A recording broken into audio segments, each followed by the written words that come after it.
plane. Definitely huge improvement. Oh yeah, all you need is a 3D Pro Dead Crew, and it completely changes KSP.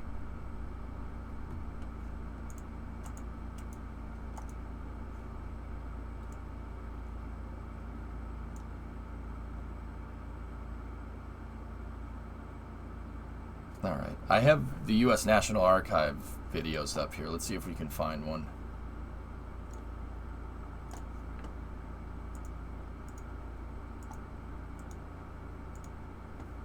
Oh, here we go. I got a good one. This is called Time of Apollo. And all this National Archive stuff is public resource, so it's okay to show it.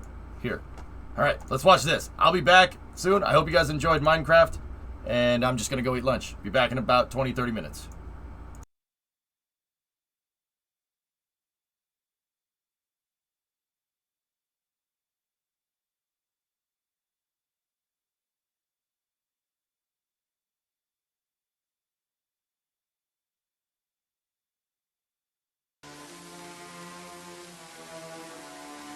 For all the people back on Earth, the crew of Apollo 8 has a message that we would like to send to you.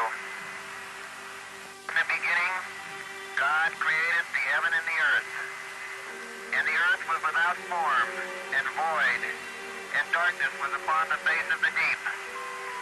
And the Spirit of God moved upon the face of the waters. And God said, "Let there be light." And there was light. And God saw the light, that it was good, and God divided the light from the darkness. And God called the light day, and the darkness he called night, and the evening and the morning were the first day. In the beginning, the void, the darkness, then light, then life. And from life came man, joining the caravan for the long, slow journey through a world of discovery, invention, exploration. His marks, his milestones, stretch out through the centuries. His footsteps echo down through the corridors of time. Time. July 1969 in Florida. The footsteps, the caravan quickened. The corridors shortened as man reached outside his world into another void.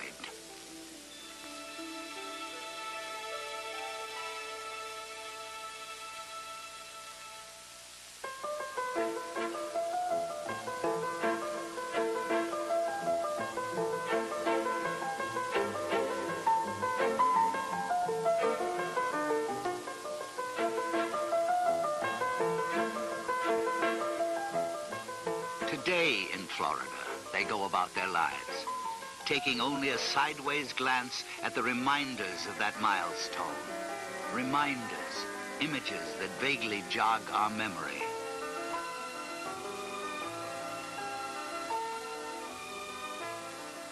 This is Apollo Saturn launch control is aiming toward a planned liftoff time of 32 minutes past the hour, the start of our launch window on this mission to land men on the moon.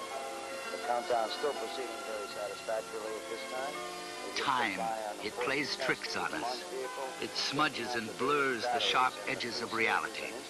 But we turn the trick and summon up our own reality, images, sounds, to help us remember. The batteries all look good. The next time we go internal will be at the 50-second mark with those batteries, and they will remain, of course, on internal power during the flight. The lunar module, which has been rather inactive during these latter phases of the count, also is going on internal power at this time on the 2 batteries in the ascent stage and the 4 batteries at the descent stage. They came 1 million of them to this place, drawn by the magnet of history in the making. The astronauts, the prime crew, were awakened at 4:15 a.m. Eastern Daylight and proceeded to have a physical examination in which they were declared flight ready. They sat down for the normal astronaut fare on launch day. As far as breakfast is concerned, orange juice, steak, scrambled eggs, toast, and coffee. The target for the Apollo 11 astronauts, the moon, at liftoff will be at a distance of 218,096 miles away.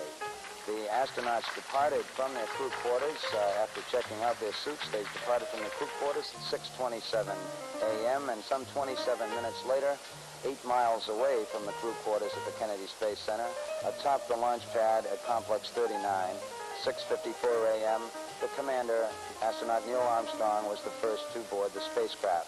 He was followed about 5 minutes later by Mike Collins, and finally Buzz Aldrin, the man who's sitting in the middle seat during liftoff, was the third astronaut to come aboard.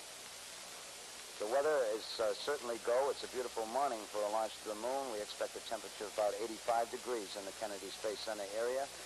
We're still go on Apollo 11 at this time. T-minus 25 seconds. 20 seconds and counting. T-minus 15 seconds. Guidance is internal. 12, 11, 10, 9. Ignition sequence starts. 6, 5, 4, 3, 2, 1, 0. All engine running. Liftoff. We have a liftoff. 32 minutes past the hour. Liftoff on Apollo 11. Tower cleared.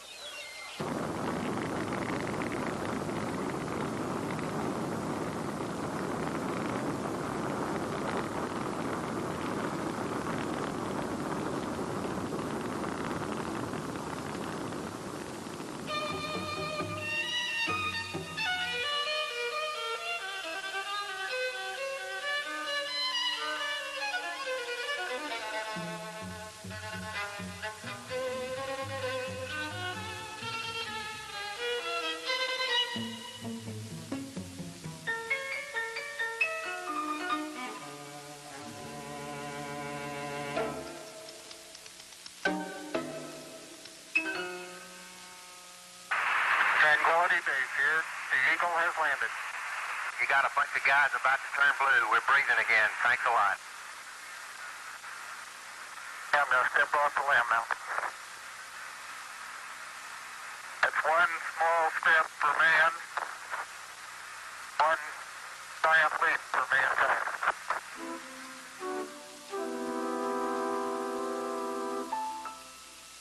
Apollo 11. Armstrong, Aldrin, and Collins. They and millions of others reached out and, in their own way, touched another planet.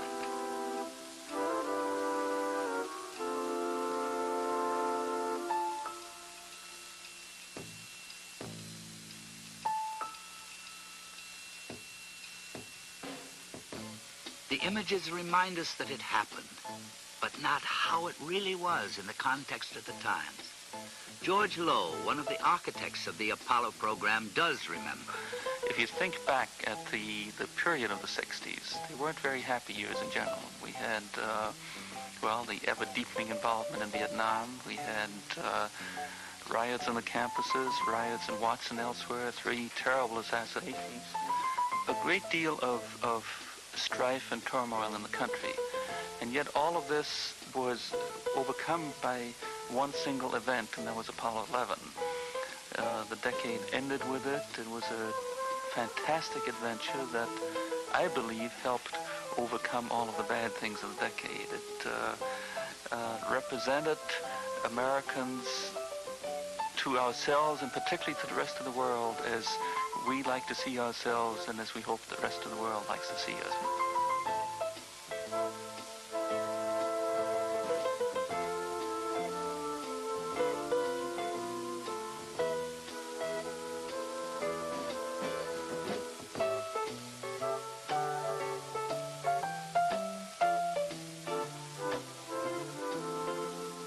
The equipment of Apollo.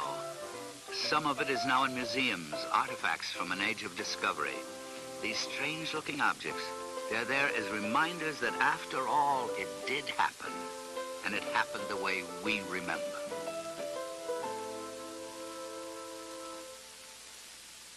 The facilities of Apollo, now silent and still. In Houston, Mission Control, the nerve center of manned flight operations. The chapters of space history, first Mercury, then Gemini, then Apollo, were written by the people who sat at these consoles. And these chapters of history came at us with breakneck speed. Christmas Eve, 1968, in the beginning, Apollo 8, The footsteps were quickening. A few months later, Apollo 9. The long years of preparation were contracting into days, hours, minutes. The first manned flight of the lunar module, the Spider. Apollo 10, the dress rehearsal for the real thing. In 5 months, 3 missions, and in the 7th month, the payoff. Then, the celebrations.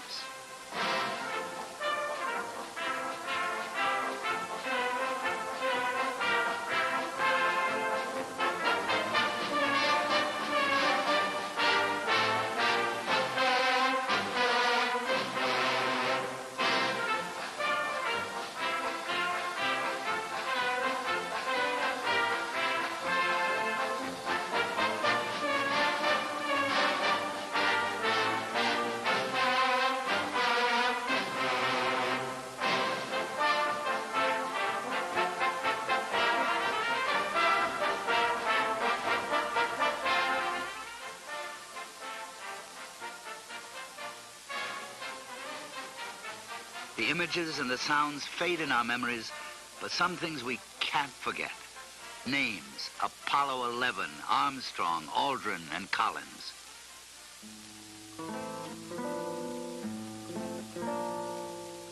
Other names: Grissom, White, and Chaffee. They remind us that it wasn't all success and celebration. There was failure and tragedy. Early in 1967, the 3 crawled into the command module at Cape Kennedy for a test. There was a flash fire. All 3 died. After the shock came the long, painful job of picking up the pieces, learning the lessons, coming together for a common goal. The remains of the launch structure stand as a reminder that the goal was reached.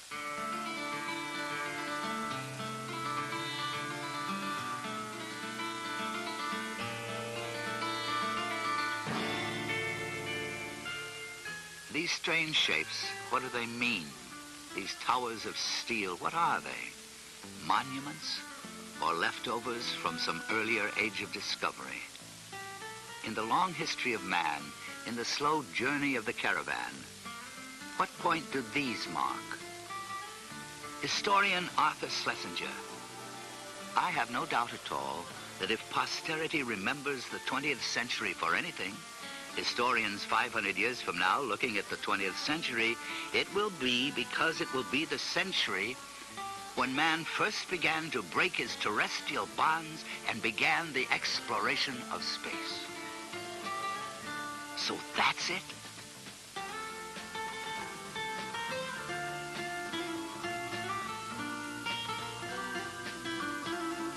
As man learned, moved on, and discarded the earlier structures, he came to these. They're marked for further milestones, reserved for future missions, other reaches to other different voids.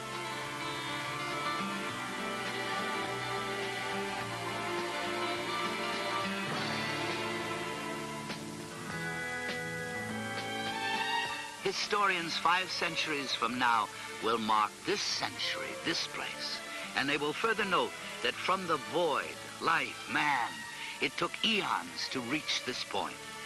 But once there, the centuries and years compressed into days, hours, split seconds of exploration.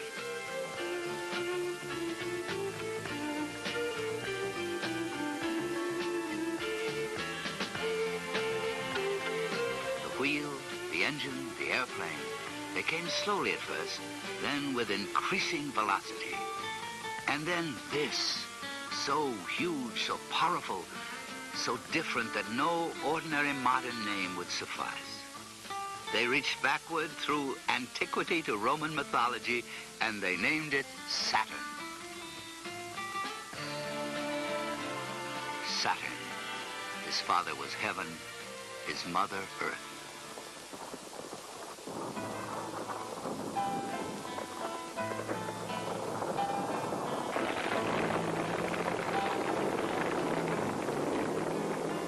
Complex organization, the mammoth machines, the incredibly detailed technical knowledge, the dedication, it was all harnessed sharpened to a fine edge and focused.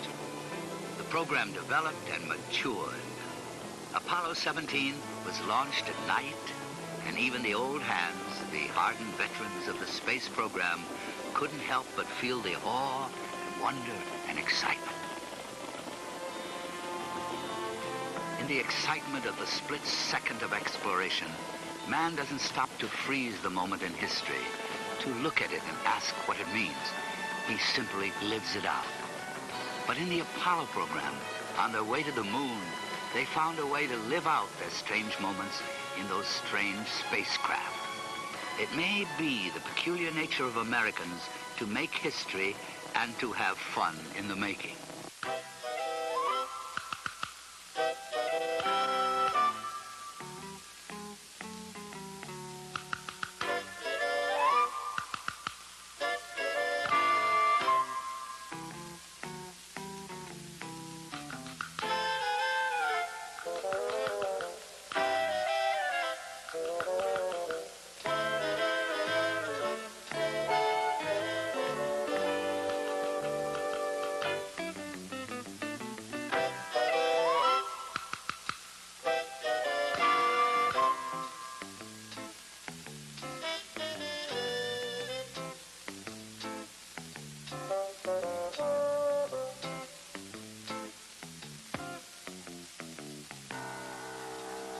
They relaxed and had fun because we, were confident of success.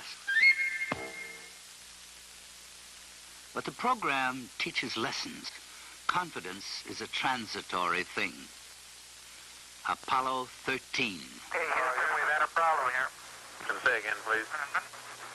Houston, we've had a problem. Stand by, 13. We're looking at it. 3 days out, barreling toward the moon, an explosion. No one would see the problem for some time, but they went to work on it. The people of Apollo coalesced into a single dedicated unit, linked themselves with their technology, and cheated tragedy. A new chapter in space history was written in Mission Control. Eugene Kranz was the flight director when the problem developed. Throughout this entire next several days, there was one dominant thought in the minds of all of the flight controllers. We teach them that between God, country, and your own capability, that you can solve any problem that may occur in flight. Throughout the entire course of Apollo 13, there was never any doubt that we'd get the crew back. So there was a very positive approach, and with this kind of approach, you can solve just about any problem that comes up. Solve any problem, country, capability, old-fashioned words during a time when some said the old-fashioned virtues were forgotten. Well, they weren't forgotten. They were translated into action, into programs which took man soaring above the surface of the moon, away from Earth, but always looking back on it.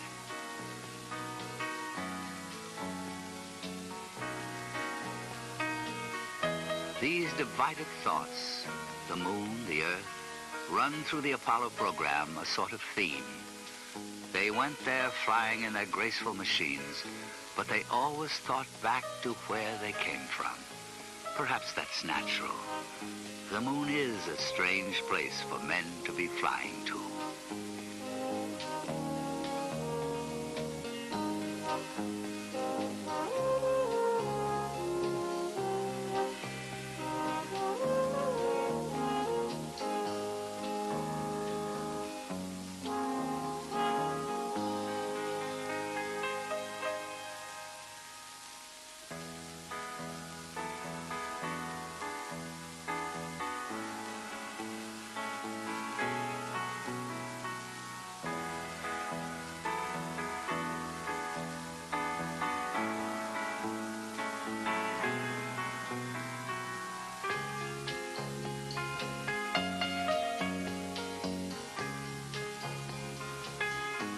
If it's strange for men, for mankind, it's stranger still for the individual man.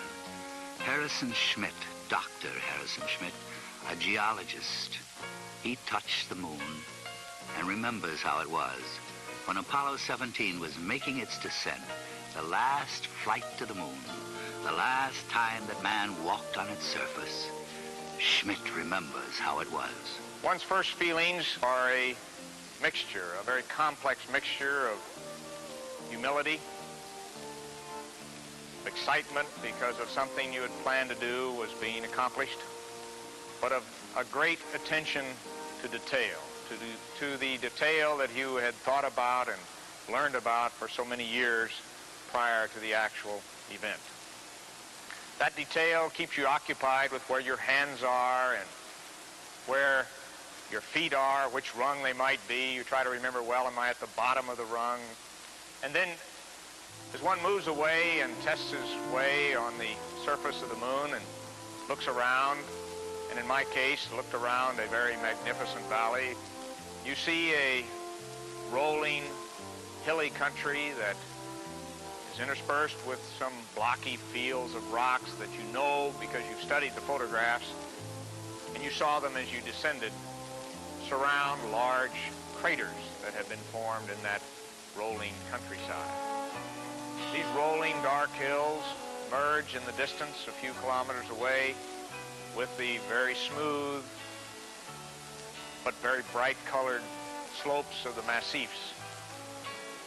And they rise with a majesty to rocky tops that are almost beyond description because there's nothing like it that we have seen on Earth.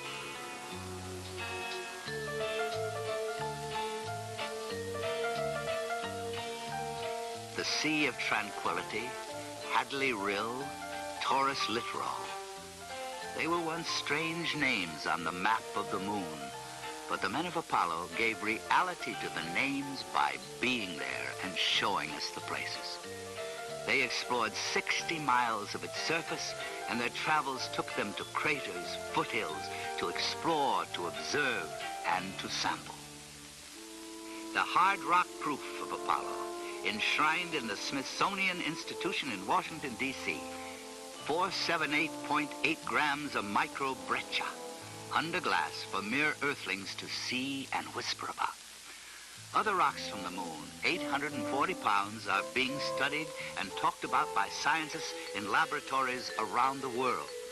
Not only rocks, tens of thousands of photographs of those strange, exotic features of the moon. And telemetry, data on tape, facts, figures. The studies will go on for years, and the answers will come slowly, answers to questions about the moon and the solar system. The science of Apollo is not merely concerned with samples from past milestones, yesterday's missions. In a special room in Houston, men sit at consoles and command instruments on the moon to send them today's data. And they receive it today within 8 seconds of the command. Science, that's the key, and technology, and something else. In the drama of the moment, few stop to think of the essential element, the one thing that made it happen.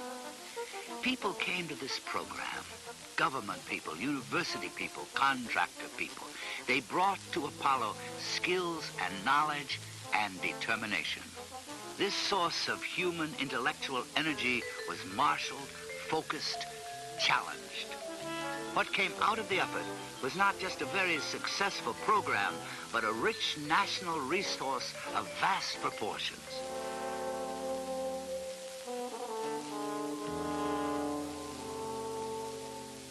Crystals from the moon, the symbols of the science of Apollo. Behind it, causing it, was the spirit of Apollo.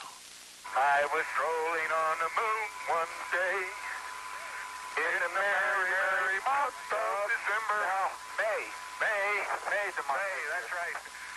May is the year of the month. When, much to my surprise, a pair of bunny eyes. That's the truth. You do that in West Texas and you get a... We saw something of this spirit. We shared in the adventure, the excitement, the euphoria of being there. We shared it with the men who bounced across the surface of the moon. Look at the size of that biggie. It is a biggie, isn't it? And the surprise of discovery, We were there too, all of us, watching, vicarious explorers. For the big boulder. Okay, we're headed that way. You get the tongs, John? Yep. I'll carry the rake. Look at the size of that rock. Can't believe it. Got it. I can't either. Okay, let's go on back. I am. And the meaning, the significance of an occasion. That too came to us, flashed into our living rooms on a 19-inch window on the universe. Countries throughout the world. We hope that this will be a symbol of what our feelings are, what the feelings of the Apollo program are, and a symbol of mankind that we can live in peace and harmony in the future.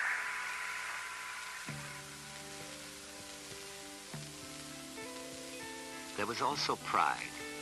They put up the flag and then posed for pictures as any visitor to a foreign place might do. The flag of each mission stood there as a reminder that we had been there, but there was the realization that in truth, it belonged to all the people. There are no boundaries on the moon.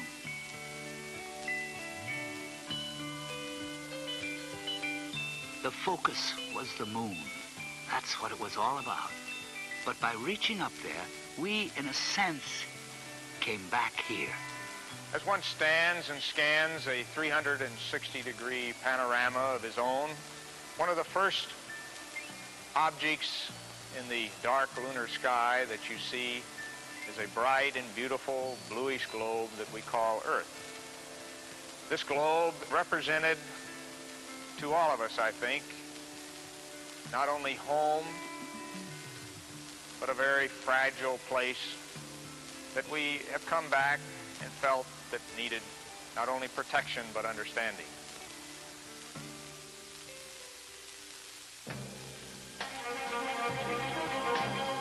They first went there in 1969. They last left there in late 1972. Between the beginning and the conclusion, they came to feel, to dimly perceive what it was all about, to come to a perspective on the meaning of it all. Poet Archibald MacLeish has said it better than most.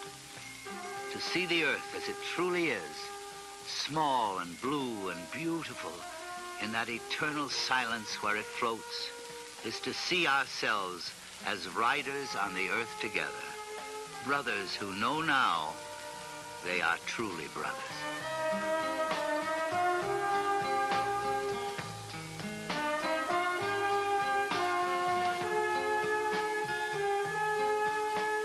The excitement of the mission, the tension and drama of the splashdown, they remain only in our memories. And in time, they'll be replaced in the future by other missions, other memories. The moments of Apollo may be over, but the understanding and the discovery, they go on. And the full meaning, the real meaning, may yet be in the future too. But for now, for the present, the images and the sounds provide meaning enough to each in his own way and to each in his own time.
assignment was specific. Get photographs of the surface of the moon that are good enough to determine whether or not it's safe for a man to land there.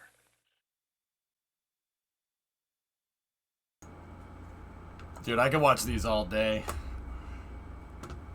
Yeah, it was narrated by the Penguin, man. Isn't that cool? Alright.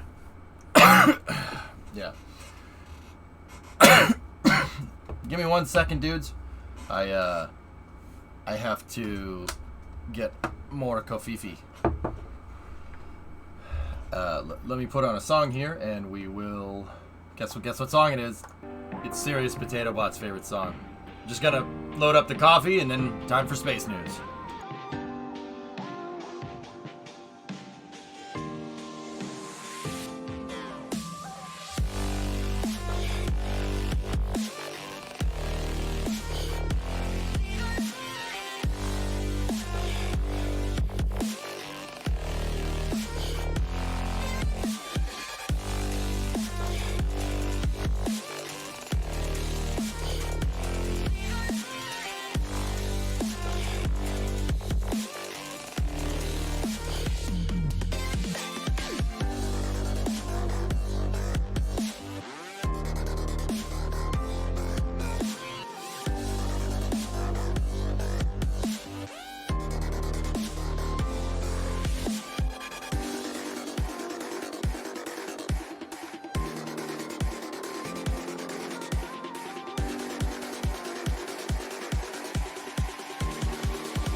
Discovery, go at throttle up.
Oh, okay.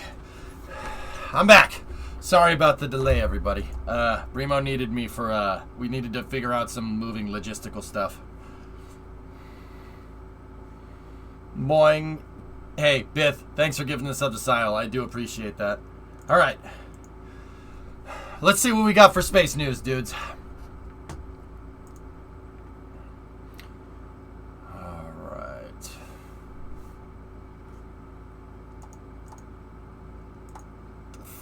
Alright, I have that. Ian gave me a link from over at NSF. We got the Camden Spaceport, or lack thereof. What is this? What is this? What do you want? Oh. Yeah, it's a good song. Is Max going to beat Charles tomorrow? Oh boy. I think the Ferrari still has a slightly faster pace. It's really going to come down to strategy, which means probably, yeah. Before you get going, do you know if you're doing GTA or F1 tonight? Oh yeah, I said we would do that, huh? Geek, can you do me a huge favor and ask around a little bit? What do people want to play?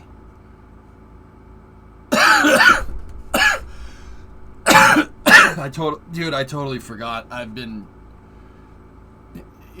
It's been really hard to get focused on anything on the stream. One, because of the damn cough. Two, because moving and stuff. Geek, if you could take point on that one and figure that one out, dude, that'd be helping me out something fierce, dude, because I don't know. I have to get up early again tomorrow because of Falcon 9. I'm going to cover Falcon 9, and then I have a... Dude, that's what Bree and I were talking about. We have a buttload of stuff to do tomorrow. I have so much stuff that... Like, we've been getting rid of things, and we still have a lot to pack. And because, like, I can't really pack up stuff at, like, 2 in the morning because I'll wake everyone up. Like, I don't really have much time to do it. So, my weekends... The weekends, like, over the last 3 weeks have been just absurd. Like, I don't stop. I don't... I haven't had, like, any time off to just be like, huh. Like, on the weekends, I'm either fixing things on the truck or packing things up. Take Tuesday early hours off. Foz, I'll get everything I need to get done on Monday. That's what Bree and I were talking about. We're talking about how we're going to plan the next 2 days.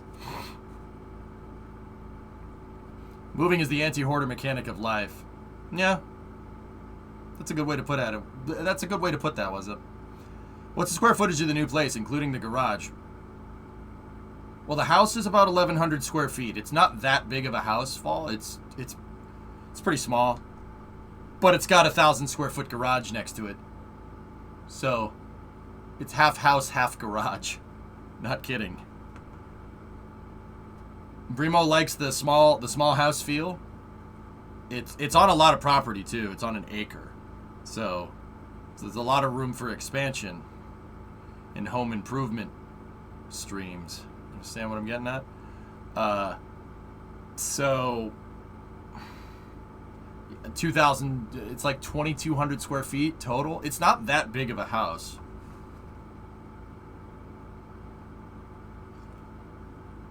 Tall enough for a garage lift. Crashing. Yeah. Here, I'll show you guys. I have a picture of it teed up, or at least I should.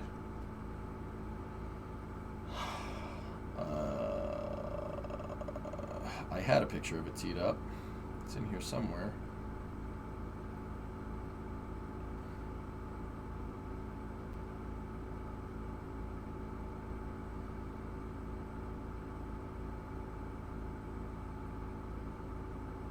Yeah, I don't know where it is. I'd have to go find it. It's not on the phone, but yeah, the garage has 20-foot high ceilings. It's in it, dude. It looks like it is a very similar construction. It's the same style of construction as like the Star Factory that SpaceX is building. So it's steel. It's a concrete slab with a steel truss structure over it with insulation and corrugation on the outside. It's an industrial building. In fact, I pulled the permits on that building and it's legit, and I can't figure out how an industrial building got zoned on a residential property. But you know what, man? I'm not asking questions. The permits were legit. the permits were legit, dude, so frick it. Like, I ain't gonna ask questions. We called the town. We were like, I called the town. I'm like, like when we were pulling permits for the building inspection, I'm like, is this legal? Is that legal? Is that legal? Yeah, the building's legit. It was zoned in 2020. It's brand new. Yeah, exactly, O4s. Bingo. You knew the sheriff? Dude, maybe. Maybe. I'm telling you, fellas, I want to... Because it's insulated. It's an insulated industrial building. It wouldn't be that hard to heat it, and it won't be that hard to cool it in the summer because industrial insulation. I'm telling you, it looks like Star Factory. Here, let me show you guys. You know, like, let's here. This is from the 22nd, so that's footage from yesterday. I'm trying to find the last Starship footage that we watched because it had footage of Star Factory being built.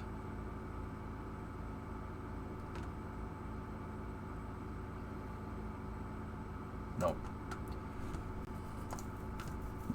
Here we go. Here's the footage from NSF from this is the footage from NSF from a couple days ago. Okay, so they had footage of this thing, the Starship payload dispenser, being driven into the payload changeout building. At least that's what I think it would be. Wildfires. Dude, I could fit 2 wildfires side by side in that garage. It's friggin' huge. Put a message up at GTA General and Racing Games. Alright, cool. Oh yeah, I remember looking at that lifted Tahoe. So, fellas, the garage looks like that. It's not that big. It's not that big. It is not that big. My garage could fit inside of this garage. But that is the construction. It looks exactly like this. It looks like a high bay. Now, I think it's a 15-foot garage door, so it's a 5-meter door. And then it's a 20-foot ceiling. It's not... But see how it has the steel in there? With the insulation behind it, the white insulation, and it corrugated outside? That's what it looks like inside of this garage. It looks exactly like that. Now, don't get me wrong. That door is probably as tall as my garage. My garage, if it was on a SPMT, could probably fit inside of here. That's like a 5,000 square foot building, easily. Maybe, actually, it's probably not even that. But actually, my garage is about the size of the payload dispenser. Maybe a little bit smaller. Or a little bit bigger. Please name it the low bay. Yeah. You see there's the insulation up against it? It looks like that on the inside with big metal posts. So my garage door, there's a door next to it, and the door looks exactly like that. It's an industrial door. And it's probably, the garage door is probably here. The Suburban pulls up next to this in a moment, if I'm remembering the stream right. Yeah. So the door is probably about this tall, right here, and it's about a quarter of this doorway, about a quarter of it, and then the garage is probably as tall as the Starlink payload dispenser. That's actually about, yeah, it's about right. Yeah, it's a big garage. And it's insulated. It has the insulation in here, so you're not going to need much to keep this building cool and hot. And yes, I am putting a gantry crane in there. I will put a gantry in there because that's cool. Or a lift, either one. Yeah, Starch, it's big. I could fit 2 cars side by side in this garage because it's like a 15-foot wide door. Like, it's a big freaking garage door. It's an industrial door. The door, once again, it looks exactly like that. It's a corrugated door. It's industrial. And the outside is corrugated steel. Like, it's the same materials as this building, but it's about, I don't know, maybe 1/4 of the volume of this. Take half the height of that building, and that's the size that I want. Geek, that's what I got. We got 20-foot ceilings. There's 20-foot ceilings in the garage. Lifts. I could fit 2 4-posts side by side, I'm pretty sure. Now, the thing is that if I fit 2 4-posts side by side, I probably won't have much more room for like a streaming setup and a workshop and all this other stuff. So I was thinking maybe a 4-poster and then maybe a 2-post next to it to lift cars up, like one for storing cars, the other one for like, yeah. The garage is actually, you know what's another good example? My garage is about the same size as the Skid Factory's garage. Anybody watch that show on YouTube? Here's one of the newer episodes of Skid Factory. That's the size of it right there. And Skid Factory has two posts. Al has two posts in the shop. So 2 cars on lifts. That's the size of it. It looks exactly like this, but they have like insulation and drywall in there and stuff, and it's air conditioned. Yeah, it's a monster, dude. Monster freaking garage. Nope.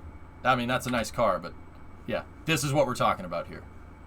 Like, if I have 2 lifts next to each other, if we have 2 lifts next to each other, it's going to get a little tight, but I could do it.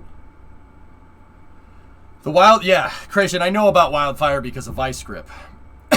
Did you all do anything interesting in Minecraft today? We finished the bridge, Panta, and we started fixing the terrain back there. Oh, Ian finished it. Nice. We started fixing the terrain out here to be lack thereof of swamp. But yeah, the bridge is all good. 48 helped me. O-Force helped me. Alex helped me. Architect helped me. Yeah, we got a bunch of guys together. We finished that all up. The high ceiling is excellent in the summer. It keeps it cool. And on top of that, it's insulated, Starch Face. So yeah. Yeah, it's pretty good. Yeah, Creation, I know about Wildfire. Wildfire is sweet. They're just a little pricey. I can't really afford one, but it's all right. You could do a 4-post and a scissor lift. Yeah. Yeah, Geek. I mean, I was thinking a 4-post and a 2-post would probably do me right. I think with 2 4-posts, it might get a little crowded in there. But, yeah, who knows. Sorry I couldn't be here to help. I was needed at a charity estate. Don't worry about it, man. It's all right.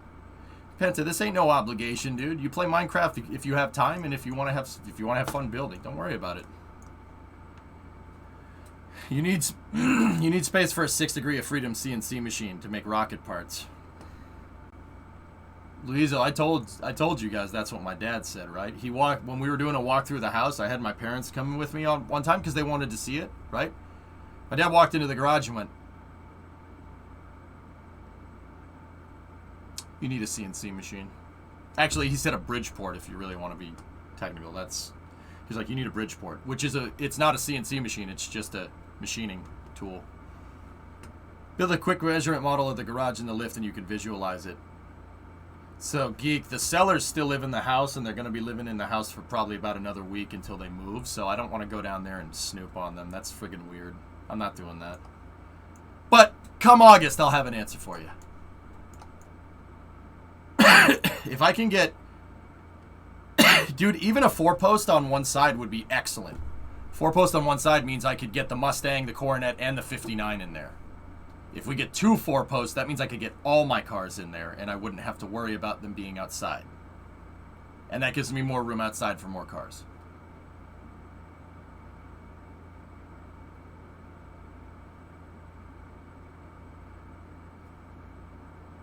What?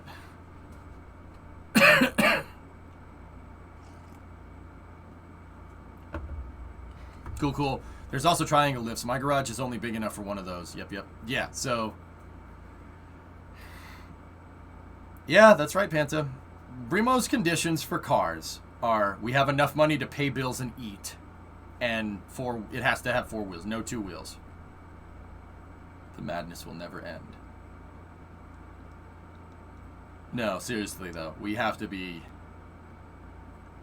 This is big league stuff, guys. We have to not. I don't think I'm gonna be buying a car for a little while. Another car. We're probably not gonna buy another car for a little bit, dudes. Oh yeah, and we have to have space. That's the other one. Yeah, we have to have space. That's right.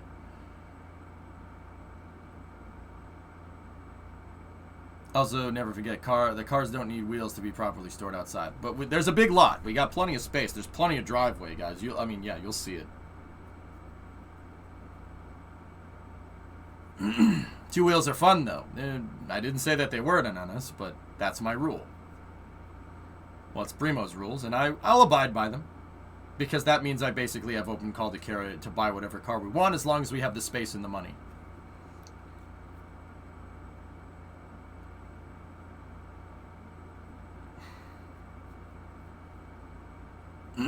Anyway, I also Primo, I forgot to tell you this. Like I said, this is the kind of stuff that Primo and I were talking about, just logistics and moving things around and how we're going to set up stuff, like lifts in the garage. No,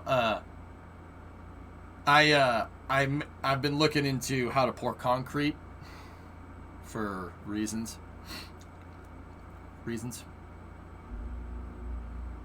Discovery, go at Hey, Tritons, 2-year resub. Thanks, buddy. I really appreciate it. Deck? Yeah. Yeah, for a deck. Yeah, concrete deck. Yeah, that's slab for the deck. Yeah. I was thinking more of a place to store more cars, but deck too, and launch pad. Yeah. Yep. Where are we pouring concrete? Bree, actually, this is... I don't really want to air this out on the stream, but you know what I was thinking? We're worried about, when it's going to snow and have to clean off the snow and the snow blowers and stuff. If I pour a concrete slab to park cars on next to the house, it's going to be way easier to get that snow off of it. Just saying. I don't know what you're talking about, Louisa.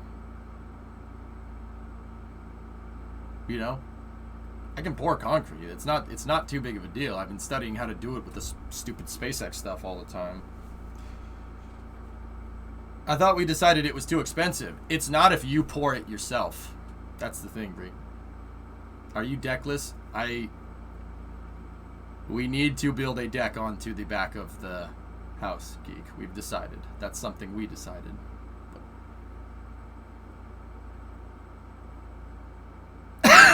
All that nature stuff out back looks better with some concrete. But yeah, I'm looking forward to it, guys. It's going to be pretty fun. Something about this sounds not like a good idea. We'll talk later. What do you mean it's not a good idea? Look up pouring slabs on YouTube. There's really not much to it. You just mix the concrete and pour it. And then you got to level it out, and you got to make sure you get the forms right. But that's nothing that's out of my capability. That's easy. It's just a lot of physical work. That's the thing. And we are building a deck for the back of the house. That's absolutely happening. House has no deck in the back. No deck? We can't have that. It's not hard to pour, but it's a lot of work. That's something that I'm coming to realize about pouring concrete. It's not particularly hard. It's very easy to proportion it out and mix it right, but pouring it is a pain in the butt, and mixing it is also annoying. I'm really gonna live in a home improvement episode. So?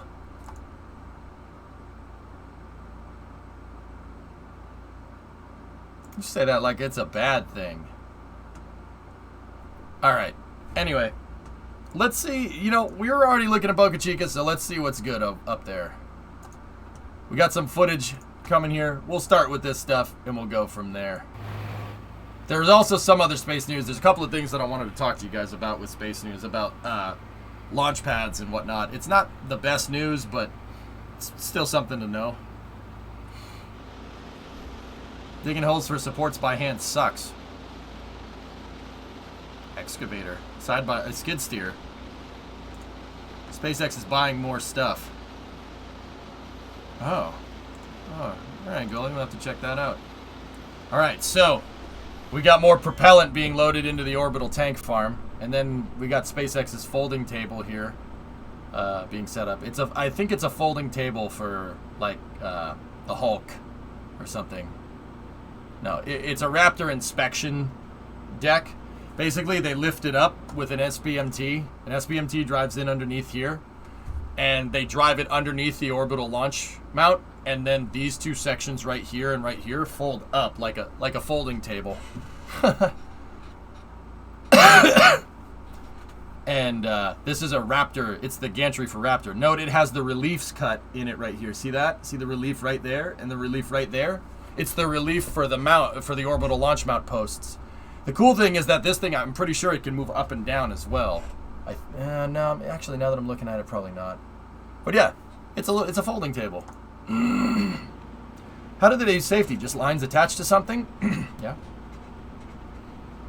Why painting and not wrapping? This is probably like anti-corrosion paint because they're right next to the ocean, Max. They're right next to the ocean. Stuff will rust. If you chip the paint, it's gonna rust because the ocean is right there. I'm pretty sure it's, yeah, just to make sure that stuff doesn't end up like look, they didn't paint right there. Look see all the rust? It's dripping down the side of the orbital launch mount. That's not even, the rust is actually dripping on it and staining the concrete right there.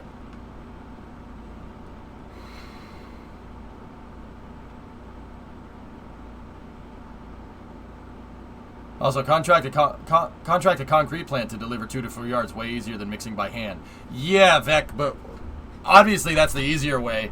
But that's not the least inexpensive way. you know what I'm saying?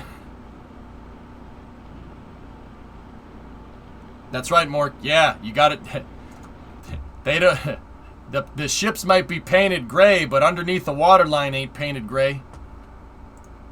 Mork, you know what I'm talking about. And you have to keep it painted. Because it will rust. God damn salt water. Anybody know what the bottom of a Navy ship color is? It's not gray. They don't paint the whole ship gray. Mork, I know you know. Anybody else? It's red. You think they paint that to make the ship go faster?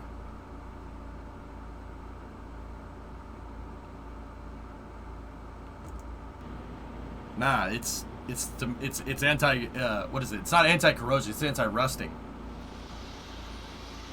Red for barnacles was traditional use. Yeah. No, it makes the ship go faster.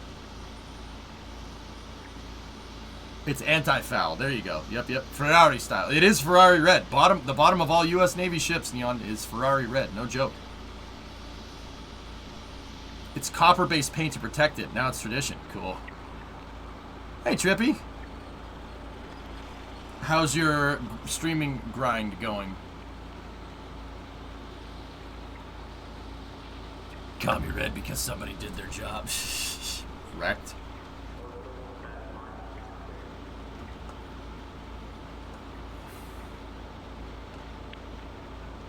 I punched through once with a needle gun. The machine shop just welded a plate over it. Yeah. Helps stop marine life from growing on the hull as well as corrosion. Growth equals drag. That's right. Could you explain that degaussing bay thing that you showed the other day? Something about magnets. They demagnetize the ship. So mines don't stick to it.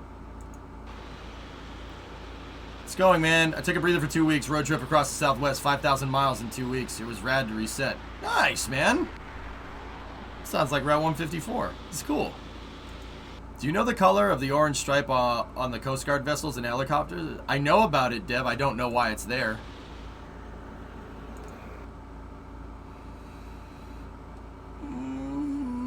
Chad, I want it. I want it. It's got 10 lugs. That's an F-350. I want it. Oh, that thing is so freaking cool. Oh, that's not good. Dude, this thing could pull Starship around. It's a freaking monster. I love it. It's for recognition. Cool. Is it plastic? Nah. Nah, that's all metal up in the front. It is a plastic grill, most likely. What's the price of diesel right now? We don't talk about that part, Max. We just want the truck, okay? International orange is the color. Interesting. It's a beast mode truck. Yeah, but we don't talk about the diesel. We don't talk about the diesel price. I don't know what you're talking about. I don't know what you mean. What are you talking about? Another interesting thing, fellas, is if you take a look, they redid Highway 4, and you could tell that this road, while we're talking about construction, this road has definitely a heavier subgrade underneath. And look at it, it's wider. See the weird 2-lane in the thing in the center of the road? That ain't a bike lane.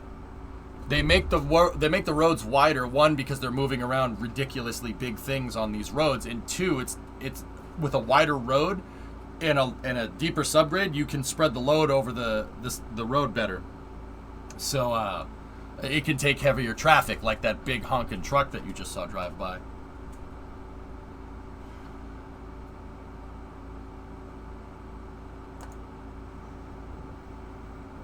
Bike lane in the middle would be wicked. It's just a bad idea. Starbase logo is not being vertically aligned with that wall is bothering you. Sorry you feel that way. There you go, Mark. Right on, dude.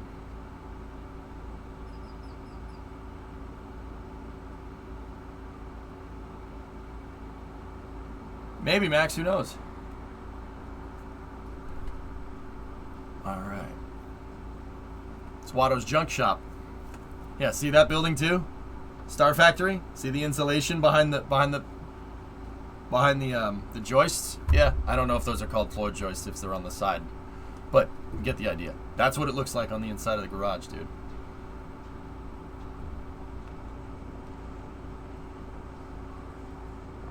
Yeah, now my construction isn't painted steel like that. The construction in my building is galvanized. It's galvanized steel, which means it doesn't rust. Or, well, that's like a zinc coating for metal. It makes metal look like camo almost. Like gray camo. EJ, did you know that SpaceX put out a plan to the FAA that they might try and catch Super Heavy on the first orbital attempt? They did, Dragon, but you're getting your alphabet agencies confused. It's the FCC. The filing for SpaceX's FCC application, which is communication, so like the antennas and the frequencies that Starship will communicate on during the launch, included nomenclature for a potential landing on the first flight. Yeah. The FAA has not issued them a launch license yet, but you got to make sure the antennas work before you launch. So we usually see FCC filings before FAA stuff. All good, man. But yeah, I did see it. Did you see that landing profile? Oh, I like that, W.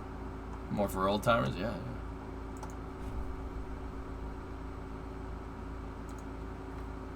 There's only one electric car.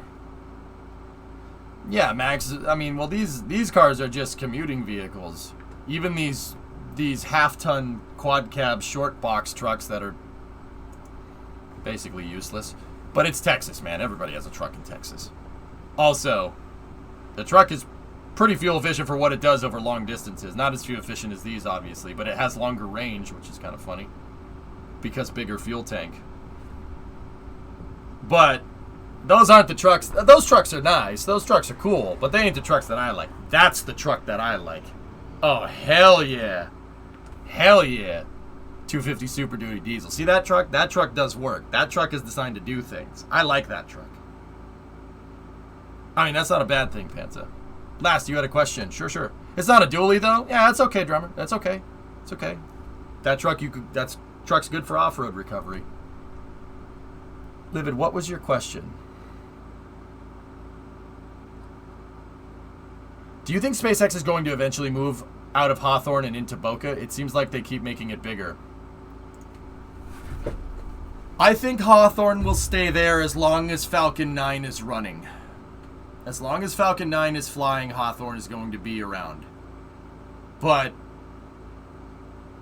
I think that SpaceX is moving a lot of, and Tesla for that matter, moving any new operations to Texas. So anything that's pre-existing in California, you know, Hawthorne, Fremont, those are going to stay there until they don't need them anymore. And then you know, anything new like Starbase is going to either be, in the case of SpaceX, it's going to be Florida or Texas. Now, fellas, this is a sources say moment, so I'm just making sure everybody acknowledges this. I saw some permits the other day. Now, permits don't mean nothing. It means you might do it. It means you're okay to do it, but that doesn't mean you might do it. What I saw on these permits was that SpaceX was building a new headquarters outside of Austin near the Gigafactory. That's what I saw. There were permits that were filed in what is the name of the county that Austin is in? I forget. Bergstrom? No, that's not it. That's the name of the airport. I forget the name. Travis County. Is it Travis? Travis sounds right. Yeah, it was permits that were filed with Travis County for a new headquarter building somewhere near the Gigafactory. So, I think that any new expansions that SpaceX has is going to be in Texas or in Florida. Any new expansions.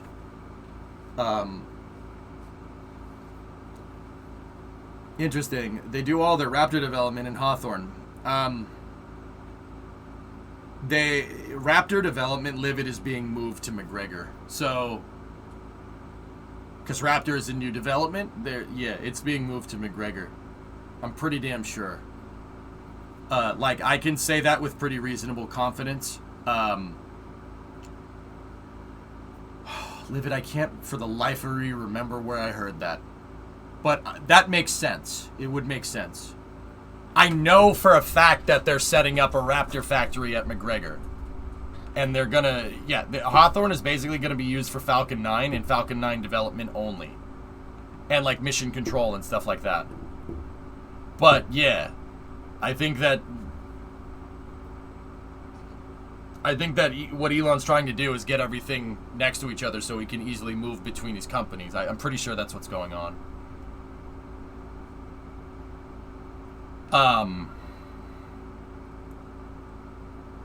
I'm pretty sure that's what's happening, yeah.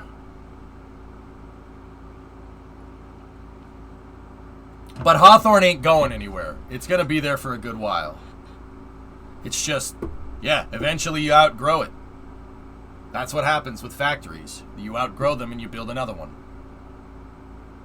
Sometimes the old factory gets abandoned, sometimes it gets knocked down. That this stuff happens. That's industrial. That's how industry works, you know? The one expectation to that, or the one kind of variable to that, is if you build a modular factory. You build a factory that can scale or increase or decrease in demand with plenty of extra space for scalability, and then you don't have to worry about that problem. It's like if you're playing Factorio and you choose a really big open area, you could build more stuff there. You don't have to worry about it for a little while. But even then, you could eventually, I mean, if it goes the way you want it to, you could even eventually outgrow that. But once again, that is a huge industrial engineering problem. Do you know what's enough space? How do you know what's enough space for a system how do you know what's enough space for a thing where you're not sure how many, like, how do you know how many cars you're going to make next year? How do you know how many rockets you're going to make next year? How do you know how big the factory needs to be to scale to those numbers? Well, the solution is to build a modular factory. What do you think that is?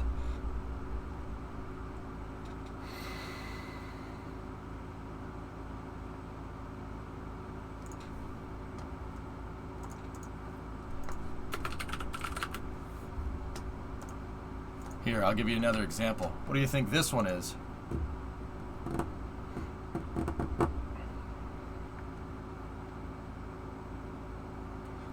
Everett is a good example of that, Max. Yeah, Everett is a perfect example of that. Boeing built that for the 747, but they also built it to be expanded so you could build whatever in the future, whatever the company would need. Good idea. Everett is a gigafactory, absolutely. Everything is made and not everything is made and assembled there. There are subcontractors everywhere, but most of the principal assembly for 747s, 787s, 777s get done at Everett, right? That's Tesla's new gigafactory in Austin.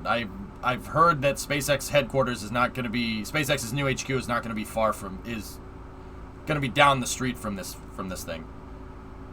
Ford did it first. That's right, Smirks. Ford was the first one to vertically integrate a company. In fact, vertical integration is a product of an industrial philosophy called Fordism. SpaceX follows the principles of Fordism, so does Tesla. Go figure.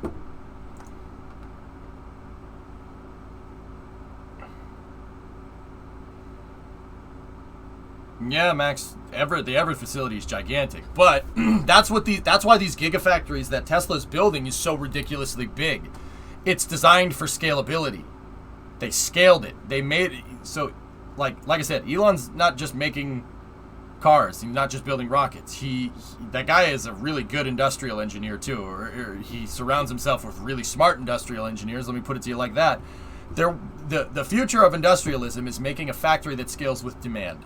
Because that's more sustainable, not just for the environment, but for the company as well. You're not always going to sell 100,000 cars a year, so you scale the factory with demand. Modular, scalable factories is the future. That's where industrial design is going. From what, and that an industrial engineer told me that. So I don't know. It could be full of crap. That sounds right to me. Do they offer tours of that place? I'm not sure, Jim. Maybe. That must employ a lot of people. Well, Dragon, interesting thing about the Austin Gigafactory, a quarter of it is being used. Most of this right now is just empty. Because they're building for scalability. You can scale up, or you can scale down, or you can keep it the same. It's really goddamn smart. That's really smart. That's a really good idea. That way, you don't outgrow your factory. You never outgrow it. It's modular. You just make more of it. You just fill up the damn space. Modular factories, dude, that's genius. That is one of those ideas. Like, you know how it's really easy nowadays to be like, oh, there's so much stupidity around it. Oh, everybody's an idiot. Like, you shouldn't be like that. Don't get me wrong. Like, we were talking about that during Minecraft. Don't be cynical like that. That's not you're not going to get anywhere, right?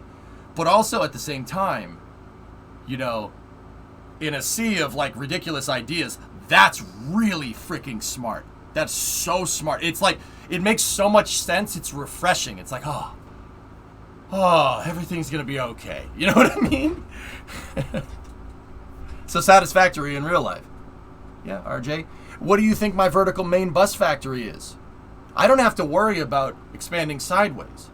The vertical main bus factory in Satisfactory is, I implemented an entire project to teach you guys this principle. I just go up with the factory. And I could just scale infinitely up, well, to the height limits in the game. But if that thing ever gets that high, I'm going to be pretty damn impressed.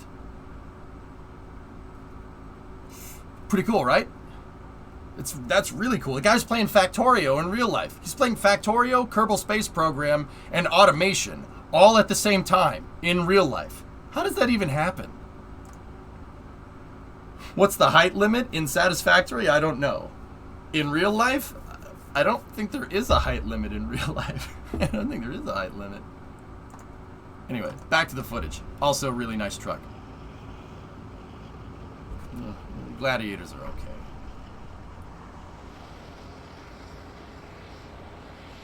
I'll admit, I like that 1500. That's a nice truck. I'll admit it.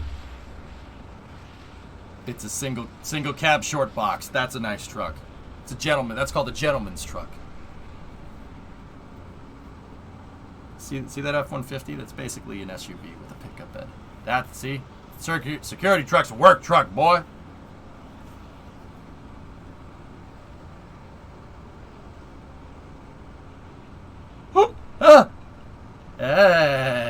Hey, yeah. Twins, Basil, twins. Twins, Basil.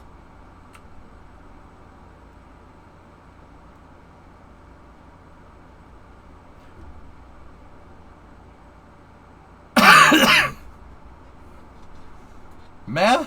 Mutter, don't you dare badmouth S197s. That's what my car looks like. My car looks like that. I got the fog lights and everything. And my bumper doesn't have paint chips on it, that's for sure. You like the taco? Yeah, tacos are alright. Tacos are okay. But that S197, dude, that's literally my car. My car is black though. It's black, and I have metal. I mean, those are the same rims, but the guy painted over them. He painted the alloys black. I don't know why you'd do that, but whatever. Take the Yoda. That's fair. Tacos are nice trucks. They really are. And I'm saying that as a huge truck guy, like a huge American truck guy. Tacoma's always been a good truck, and the Hilux is even better. Like, it's a good design. Like, credit where credit is due.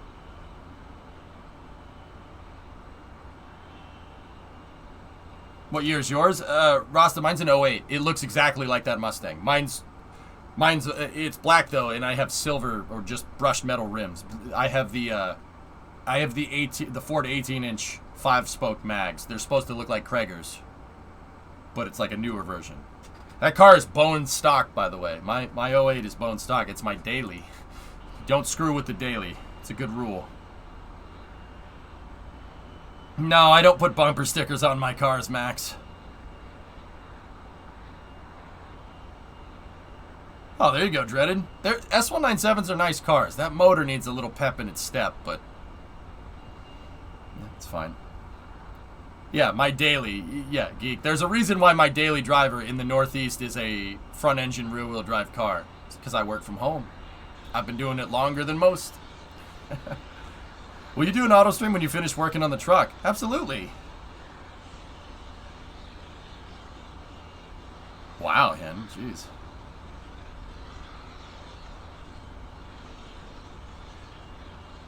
Oh, I got a "we brake for nobody" sticker.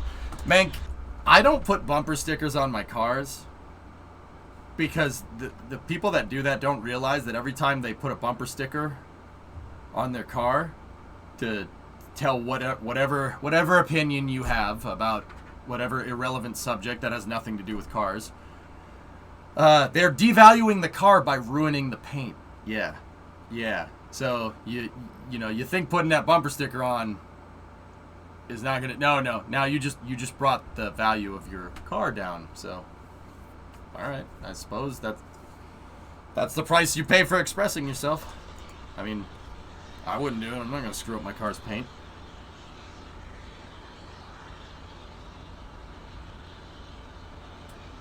Yeah, Hunster, I don't know. Sticker adds 10 horsepower. The only sticker that can add 10 horsepower is either a racing stripe or flames. That's why you put it on the window. And there you go. But modern people don't do that. They don't put it on the window now, do they? The greatest thing Ford ever made was the Danger Ranger. You know what I'd like to do, Goalie? I'd like to buy a Ranger that's 4x4, but put a V8 in there instead of the 4-liter.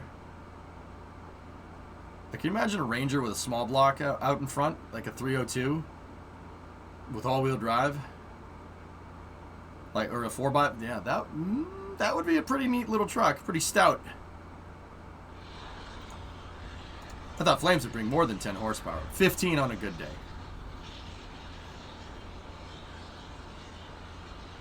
That's why I just wrap my car. That way, all the paint is ruined equally. 5-head move. Flames on the windows. This sticker sure is dangerous and obstructing, but I do like Fig Newtons. Stepside Ranger, Kobe. Nice truck. Those are nice trucks, dude. Yeah.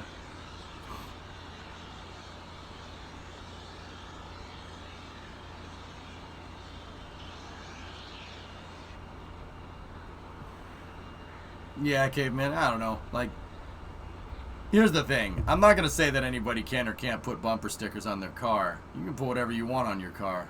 I don't really care. It ain't mine. So, it's not bothering me. What I'm trying to say is that I don't really understand it. It's like when you see like a Prius with the Coexist logo, with the Coexist bumper sticker on the back. Or you see a lifted truck with the Punisher logo on the back. You know what kind of person drives that.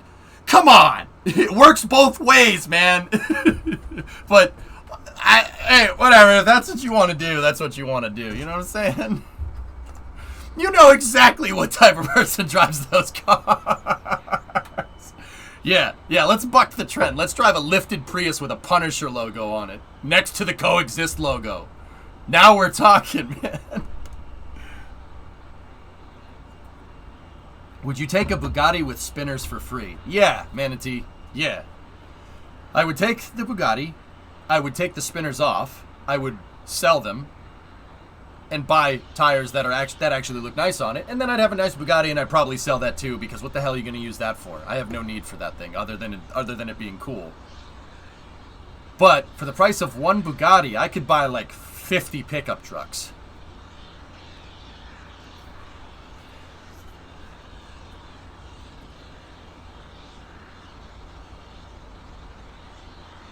I'm just saying.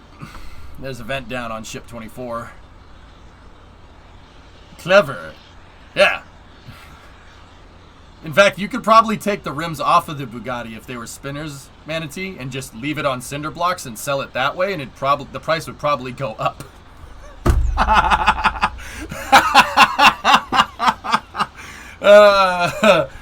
Money doesn't buy you taste, man. Wild, you got your James Webb mission patch today in the mail. Cool. Yeah, exactly, GSF. There you go. Aren't spinners expensive? Yeah. Or one pickup truck in 1 year of gasoline. Yeah, Baz, now we're talking, man. Or a house. You know, Bugatti's like, what's the resale on a Bugatti? I can't say that I know that off the top of my head. Are you gonna cover Starlink in the morning? Yeah, Crustacean, I'll be here. I gotta get up tomorrow morning to do moving stuff and finish fixing my stupid truck. Speaking of this, so yeah, I'm gonna be up. Yep. 2 million. Oh. Hank, 2 million. 2 million.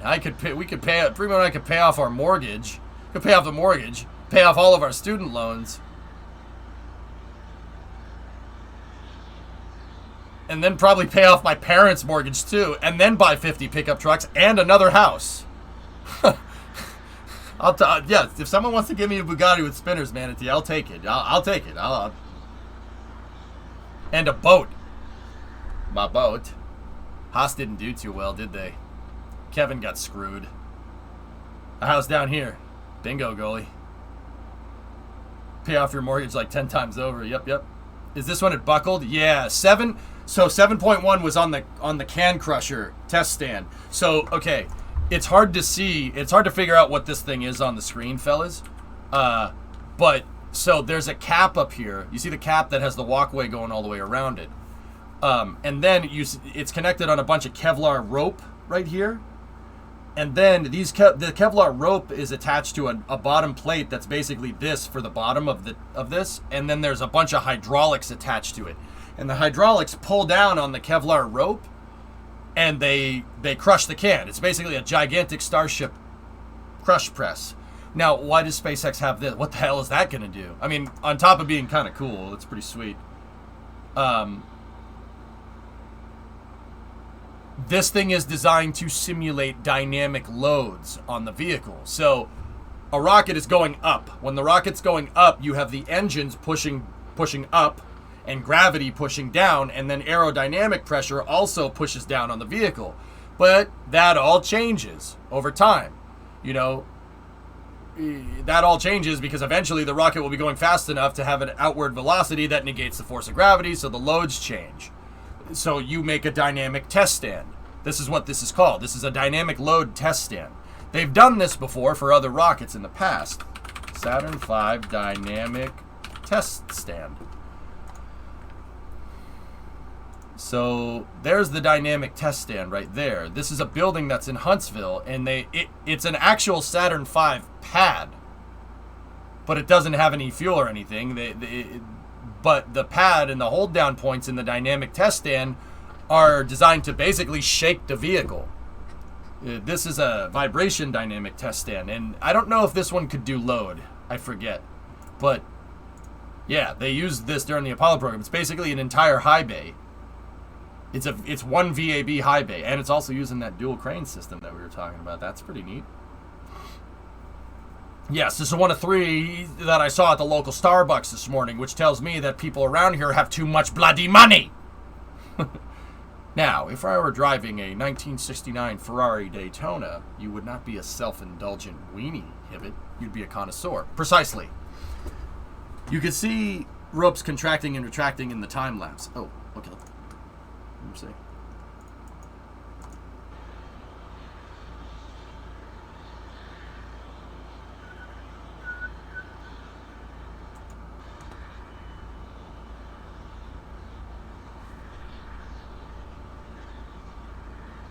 Yeah, 7.1 and E-Dome are different things. I'm looking for it, Vasya.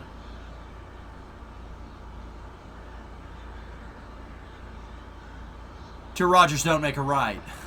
That's funny. My name's Roger too. Two Rogers don't make a right. Hey, is that your big rig wrecker? Yeah, the big rig wrecker's mine. Oh man, that's cool. Oop, it popped. Yep, it popped.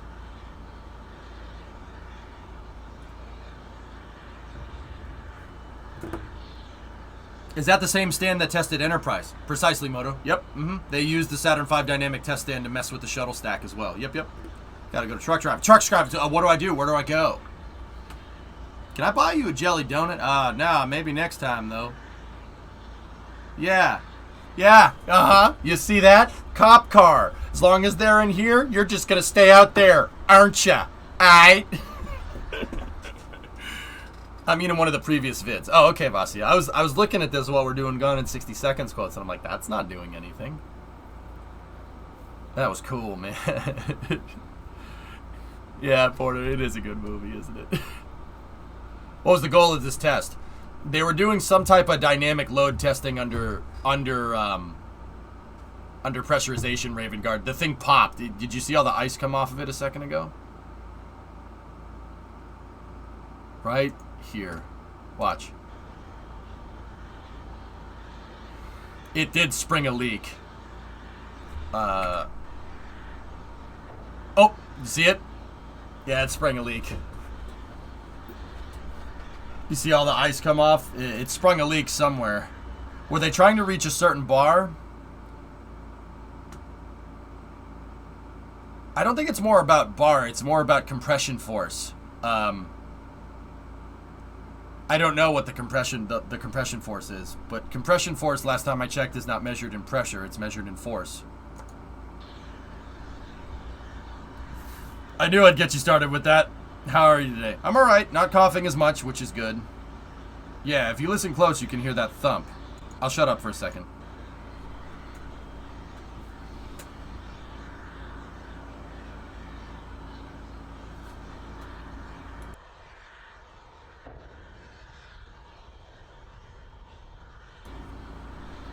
Yeah, definitely sprung a leak. And then they tanked down from there. That's good. COVID cough sucks. Yeah, no, Neon, it's terrible. Especially if you have to speak all day. It sucks. Yep. I can breathe in all the way. Not have to worry about it. Now, I'm not going to lie to you. It still is ridiculously freaking hot in here. But that's another problem to solve. But actually, it's not a problem to solve because I won't live here in a week and a half. So it doesn't matter.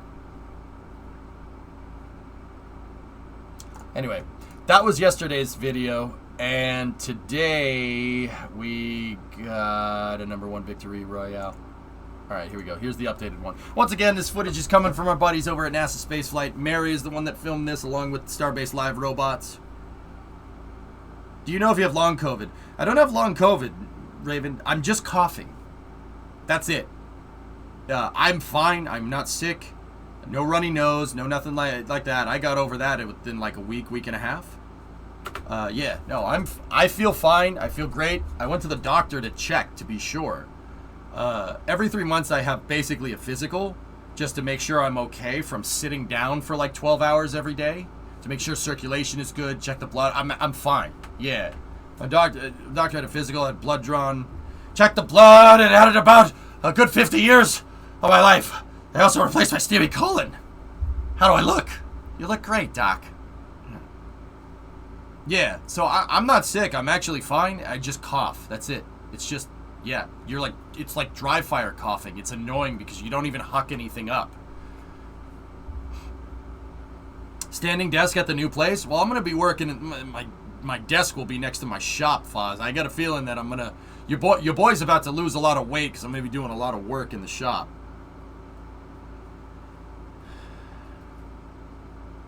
The Kraken bot converter is awesome. You can thank Drummer for that. Getting up there in years, about time for that finger test. I'm 34, goalie. I got 6 years to that. You, though, you're probably closer than I am.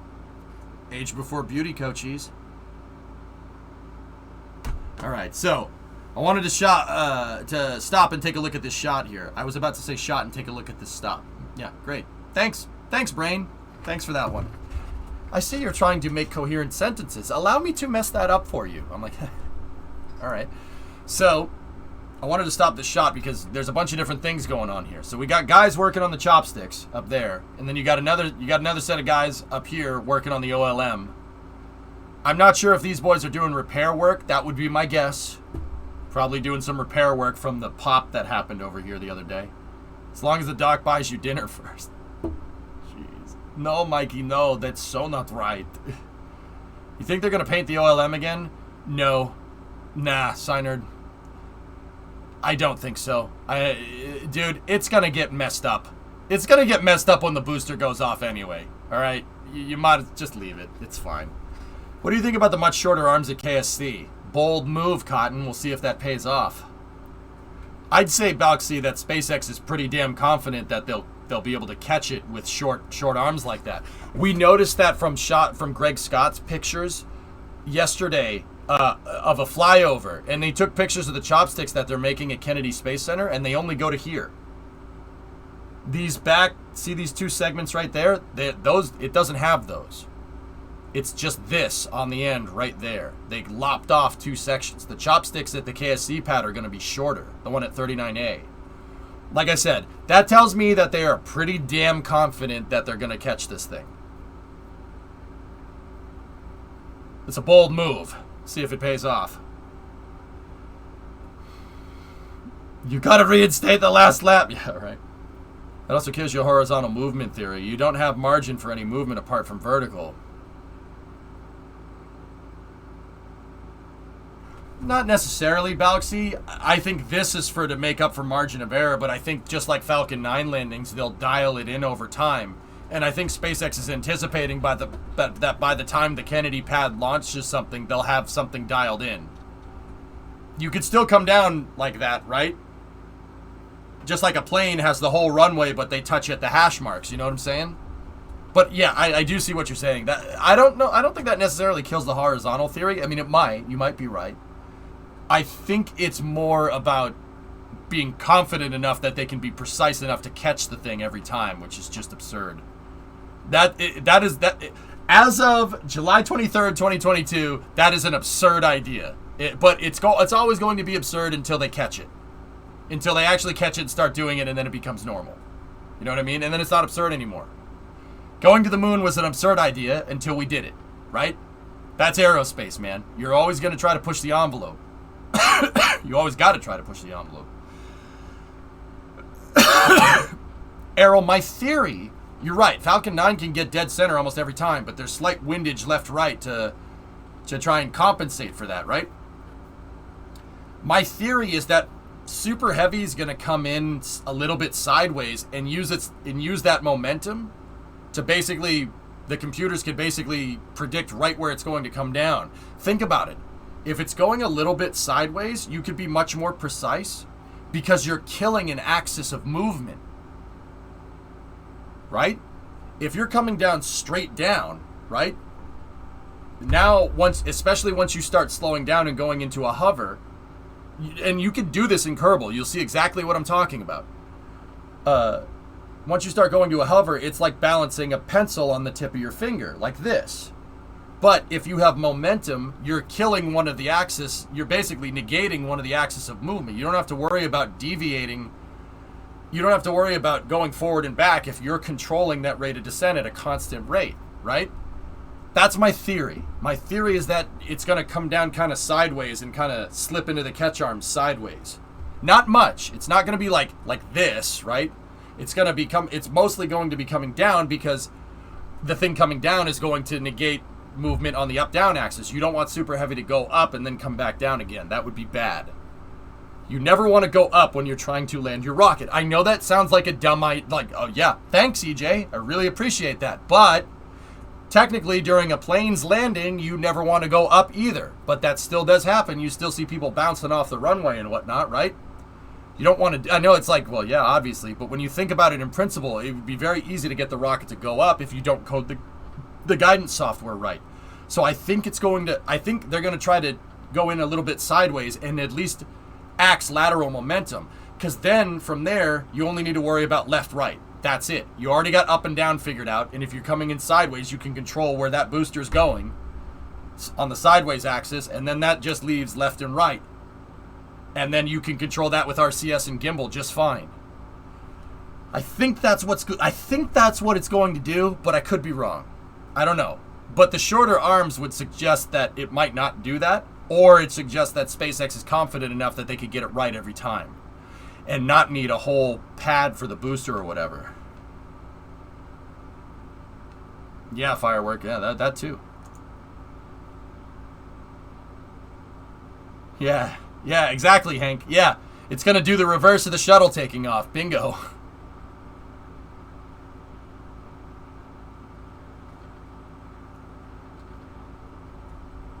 Yeah, Maslam, right? Sounds nice in theory until one of the engines runs. Well, Kobe, you're right. I agree with you. It's a far-fetched thing, but I think... So, okay, consider this. I ain't trying to change your mind. You're right. And it's going to be absurd until it's not absurd, right? I've been turning this idea in my head. What happens if an engine shuts off? What happens if an engine shuts off? Well...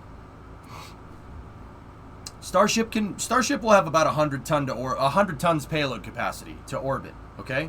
So that's what Elon's aiming for. That's what SpaceX is aiming for. About 100 tons to LEO and then being able to come back down. So that puts Starship in a lifting class that is actually on par with SLS, N1, Saturn V. Now, where my mind is going, Kobe, from there is, well, okay, how much liftoff thrust does the Saturn V, N1, and SLS have? They're all pushing a little bit around 30,000 kilonewtons. Saturn V is 35, N1 is a little bit more than that. SLS is just a little bit more than the Saturn V, I think. So it's like Saturn V, SLS, N1, right? The N1 had more thrust because Carolocks in the first and second stage, so they needed more oomph because their second stages weren't as efficient as the S2 and the S4B. But that's another story. So I look at those rockets. Saturn V can move 100 tons into low Earth orbit. Now keep in mind, Saturn V is also not reusable, right? But SLS is about the same, also not reusable, right? Buran Energia, right, is also in that 30 to 35 meganewton range liftoff thrust. And that did move something reusable into space. Buran Energia, as a lifter, could move 100 tons into space if you didn't have the shuttle on it. And I'm inclined to think that if we had a shuttle-derived launch vehicle like Shuttle C, it could also probably move 100 tons into space. My kind of rule of thumb for that is that SLS is basically a shuttle without the shuttle, and that can move 100 tons into space in the crappiest Block 1 form, right? So, okay, where am I going with this? All right, all of these lifters that can move around 100 tons have about 30 to 35 meganewtons liftoff thrust, right? What does Starship have? What does Starship and Super Heavy have? What's its liftoff thrust? Well, its liftoff thrust is double that. It's double. Super Heavy will put out 72 meganewtons of thrust. That is 2 Saturn V's worth of thrust. And look, I know that when you're making something reusable, right? You're going to need more liftoff. You need more liftoff thrust, right? Because you have to move the reusable component all the way up into space. The shuttle is a good example of that. The shuttle has the same amount of, like the American Space Shuttle, has a similar amount of thrust to like a Saturn V. It's comparable. But Saturn V can move 120 metric tons into space, and the shuttle can only move 25. Why? Because that extra 100 tons of stuff is the orbiter, right? Because you get the orbiter back. So how does that pertain to landing, right? How does that pertain to landing back down? Engine out capability. They could literally lose half their engines on the way up, and it really wouldn't be a big deal. That's for Starship and for Super Heavy. That's the idea. Reliability. Engine out capability. If they lose an engine during landing, Kobe, you're right. They're screwed. Or are they? There's 13 of those bad boys down there. What, dude? They could lose a couple engines because you're way overpowered on thrust. Like, way overpowered. Right? Something to ponder. SpaceX put some pretty good thought into that. That's a pretty smart idea. Because, right, rockets aren't really... Even you know, with Falcon 9 and Atlas and Delta doing what they do, rockets are still not at the reliability of planes. They're close, but they're not there. Falcon has got us closer than anything else, right? Way closer. But also at the same time, it's not as reliable as an airplane. So, my question there, Kobe-Wan, right? Like, in my head, where would we go from there? Okay, so, let's go to the time when planes were about the same reliability as rockets. When was that? It was about World War II. About World War II, a little bit after World War II, planes were still pretty not reliable. Engines could catch on fire. You could have complete engine failure. Like World War II and just a little bit after. It's after World War II that they really kind of figured it out. But okay, what does a big heavy lift plane look like in 1947? It looks like a Boeing Stratocruiser or the B-29, right? Which is basically the 377 Strato is basically a B-29 with a passenger deck on top of it, right? But the point that I'm getting at is multiple engines. You have 4 engines. So if one goes, you can use the other ones. If 2 goes, you can use 2 engines. You can get back to where you need to go. Engine out capability. Now, that goes all the way to the early jetliners. Every single early jetliner had 4 engines. The DC-8, the de Havilland Mosquito, the Boeing 707, and the Convair 880. They all have 4 engines because jet engines weren't necessarily at that reliability just yet. Compare that to how many 4-engine planes are there now? A340, A380, 747. And then there's a BA-146, which has 4 jet engines on it, which is weird, but that's it. Everything else is just a 2-engine plane because the technology got reliable enough. Think about it. The reason why Starship has so many goddamn engines in the first stage and why Starship has it has 6 engines on the upper stage. Starship itself has more thrust than most first stages. Just on the second stage. It's overkill. It's complete overkill. But overkill gives you reliability. Right? If I'll use a car as a reference. My pickup truck. I proved that truck can move across the entire continent. It can.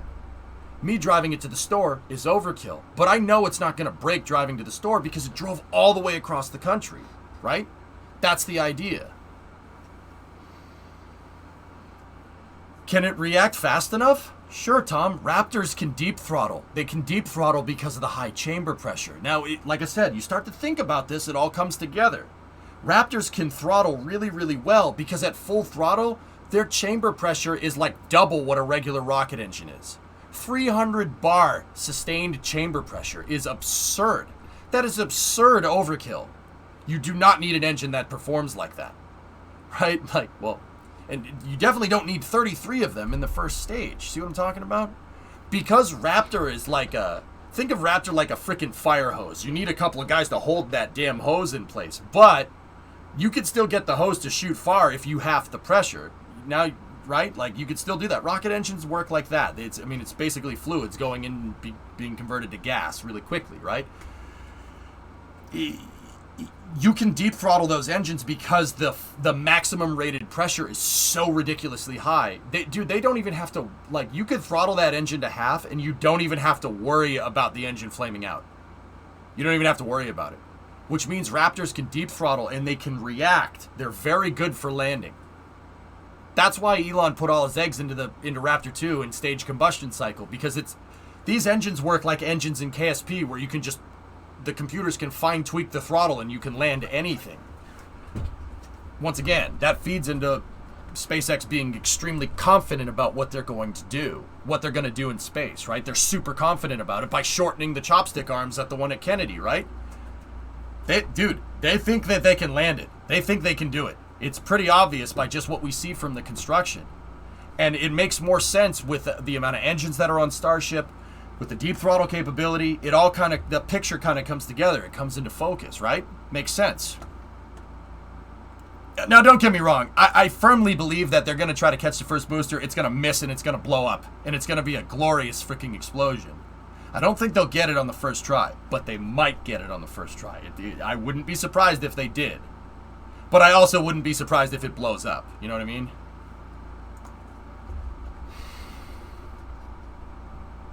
Overkill also allows you to improve reliability another way. You can run the engines at less full throttle to reduce the stress on them even further. Yeah, exactly. That's Rocket Lab's plan for Neutron. Their Rocket Lab, for their new Neutron rocket, say they need 5 meganewtons of thrust to lift off.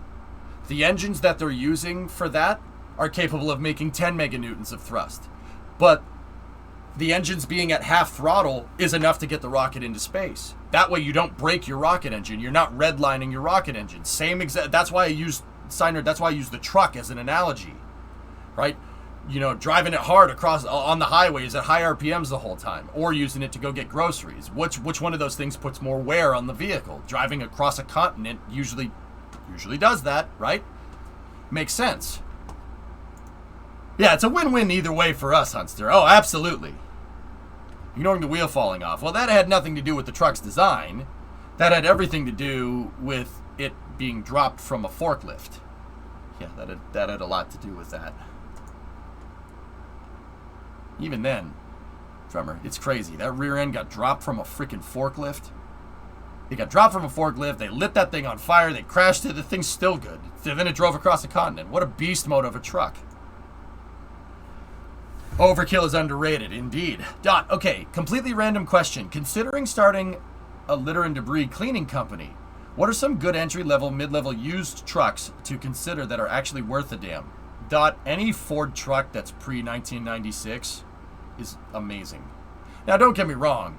The newer Ford trucks are good, but the old stuff is super reliable. The problem is it's not very efficient. But if you're running a business, efficiency be damned. You need your truck to work, especially if you're starting a cleaning business. However, those old trucks are old trucks. They need maintenance. Oftentimes. Like, my truck needs a lot of maintenance, but it needs a lot of maintenance because it has 170,000 miles on it. You know what I mean? For the Euro guys, it's 300,000 Ks almost. Yeah, it's been used. It needs a lot of maintenance. Try to find a Super Duty, a Ford Super Duty, an F-250 that's about 10 years old. Those will do you right. They will.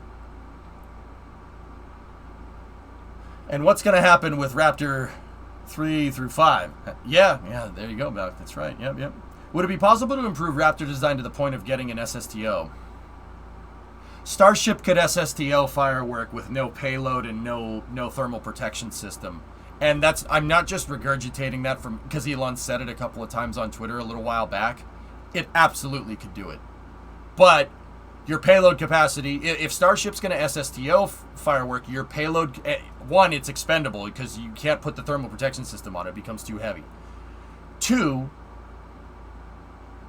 if your payload capacity, because no first stage, goes down from 100 tons to probably like 500 kilograms or something. Oh yeah, you're not, maybe 1,000 on a good day. And then if you have the TPS, it goes down to like 50. You know what I mean? If the thing can make it. I don't know if it would be able to do it. But Starship could SSTO. A bit overkill for a debris cleaning company. Try a transit van too. Actually, Drummer, you reminded me. Try a transit van. Ford Transits. Those are good vehicles. Yeah, or a Ford Econoline, which is the vehicle that the Transit replaced. SSTO Starship seems perfect for a Starship space station.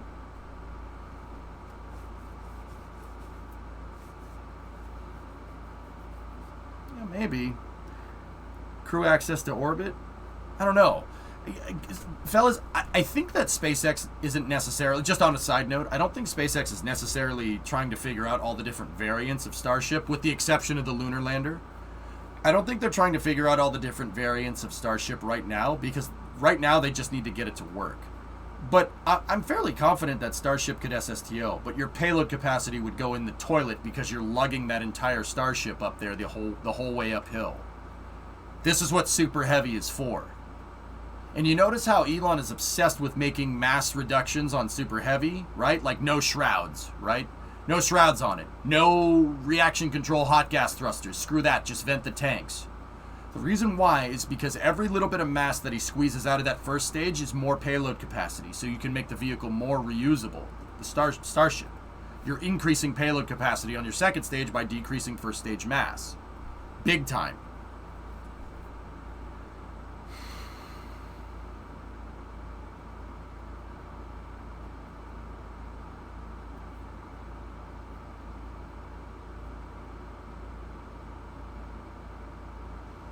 Yeah, it's an interesting question, for sure. 170,000 a week, you need to pump up those numbers. Killer, I bought the truck to be able to drive long distances. That's why I bought the second tank. And Killer, I got AN fittings for to replace the section of fuel line. So it'll be like Ford's stainless fuel line, right? And then it'll be AN from where Hoonigan cut the lines and then to the back tank fuel pump. 36. Or no, not 36. It's 15 and 18. Excuse me. It's a 15-gallon and an 18-gallon tank. So, 33 gallons. Yeah, that's a lot. I think that's like 130 liters for the metric folks. All right, drummer. Good night. Yeah, Dot. Look at transit vans. Transit vans, old pickup trucks. Super Duties won't steer you wrong. Hey, Warhawk. What's up? Yeah, Alleviate. Once I get the fuel lines hooked up for my truck, it'll have about 130 liter capacity. Yeah. Now I know what people are gonna say. You're gonna pay a fortune to fill up with gas, huh? I'm like, well, here's the thing. In the U.S., I don't know how it is where you guys. I live in the city. Gas is expensive here.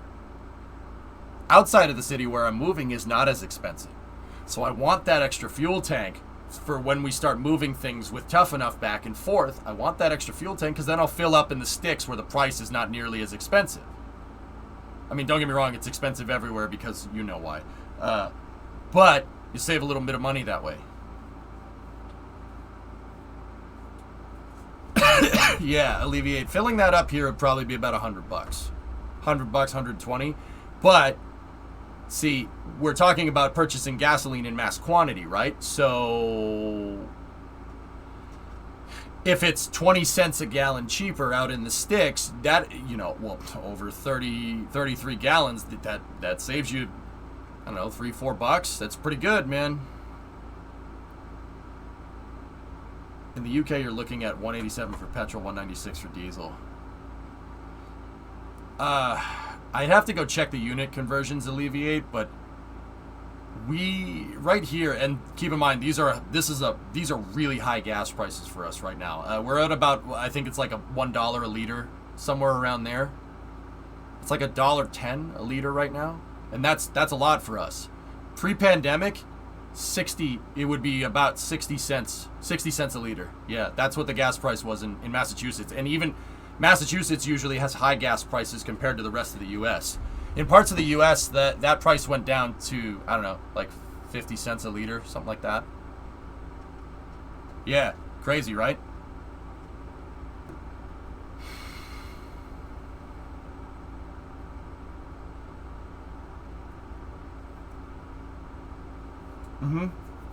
Yeah, it's, yeah, like 2018, 2019, prices were, like right before the pandemic, the prices were ridiculous. Like it was the 90s again. We had our 90s gas prices back, which was awesome.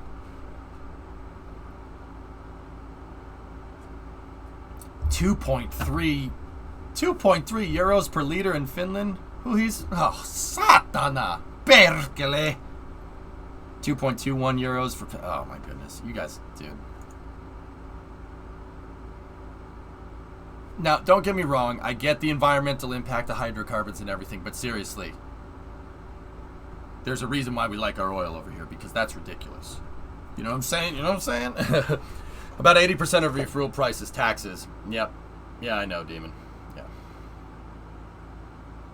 I just paid $3.80 a gallon in Virginia. That's not bad, Hibbit, for right now. That's not bad at all.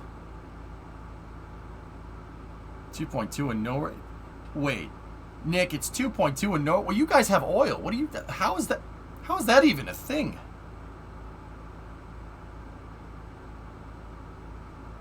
Yikes. Currently converting an old Jaguar to electric with a leaf motor. Oh, that's cool, Torbs. Right on. Neat.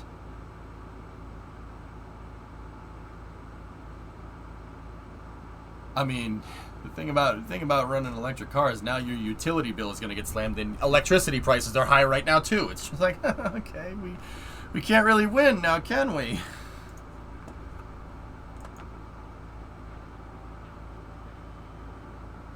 €2.2 a liter is $8.50 a gallon. Melcar, if gas ever got to $8.50 around here, people would.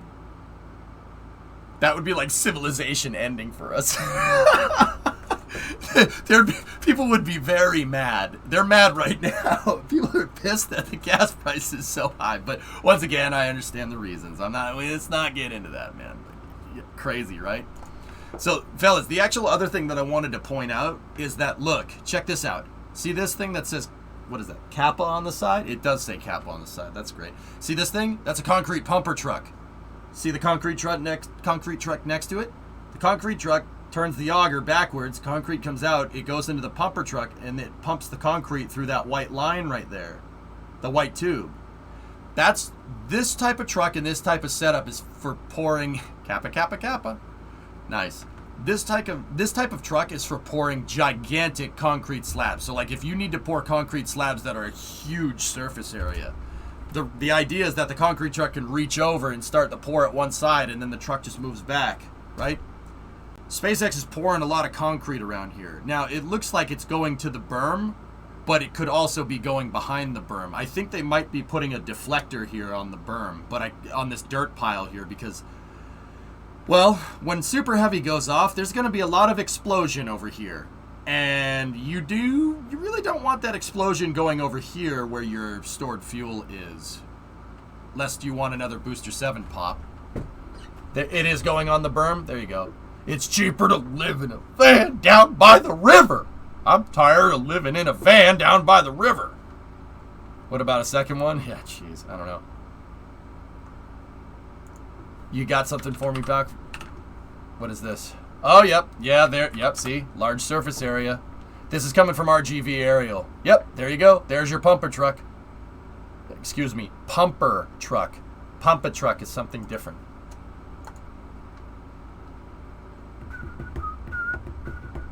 Did you see the explosion at the Hoover Dam last week? Yeah, Kobe, a transformer popped. As much as I want to say, oh my God, it's the end of the world.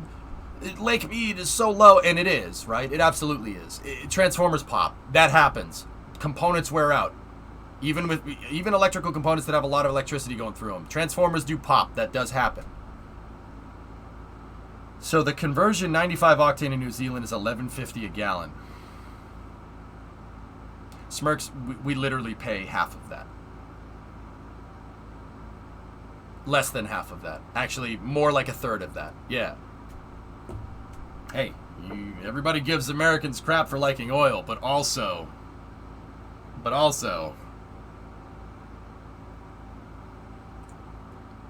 which Transformer? I think it was Optimus Prime, Frilled, or Bumblebee or something. Bit out of the loop. Is this construction related to the environmental assessment?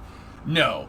This one right here, Torbs, is related to not wanting rocket exhaust going near your fuel depot. Yeah, this is just going to deflect the flames up out of the way. Yeah, see, they got forms right there. There's another form right there. There's another form right there. They're going to pour the concrete. The concrete is going to adhere, and then they're going to pour it more, and then they're going to smooth it out. Smooth it out with that 2x4 between the forms. Here, I'll show you. This is what I mean about this. I've been reading a lot about how concrete gets poured. So, if you look, this is reinforced concrete. It's reinforced concrete that's it's on compressed dirt. This berm was compressed down by an excavator. Because with dirt, you can pour it, you can shovel it, put it in a pile, right? And if you put it in a pile, if you try to walk on it, your feet's going to sink into it. You got to compress it. So this is compressed soil. You can tell because it looks like you're chipping away at it, like almost like rocks. That's how you can tell compressed dirt. And you can walk on it, obviously. Like a footpath. A dirt footpath is compressed dirt, obviously. So they have compressed dirt, and they put a rebar lattice over. Now, if you notice, they have this PVC pipes coming out of here. The PVC pipes is for drainage. It's for drainage when it rains, so water doesn't get trapped up here on top of the berm and then seep down underneath the concrete. Because the concrete needs something to adhere to. You gotta have it adhere to something. You can tell the adhered areas right here because it's not uniform like it is on the top. That's where it's adhering to the compressed dirt. You gotta do that. You gotta compress it, and you gotta have it adhere to the dirt. So they have the rebar lattice to reinforce the concrete but they also have the water pipes there to make sure that water doesn't go underneath the concrete and the slab doesn't slide off the dirt. That's a huge. Those things are really important because the thing will crack. It'll fall over. You'll sinkhole it if you don't get the drainage right. And then on top of that, you got, like I said, you got your rebar lattice, and they're gonna do a pour, set the rebar lattice, and then they're gonna keep pouring with the pumper truck. See on the end of the pumper truck line right here, you have a rubber hose, and the rubber hose means you could grab it and move it around. And then on top of that, so you have your concrete forms and you've staked the forms in place. What they're gonna do after they've poured enough concrete is they're going to start smoothing it over. See that 2x4 right there? The big, long 2x4? They're going to rest the 2x4 on the forms, and then they're going to just slide the 2x4 right to left, and that smooths the concrete out.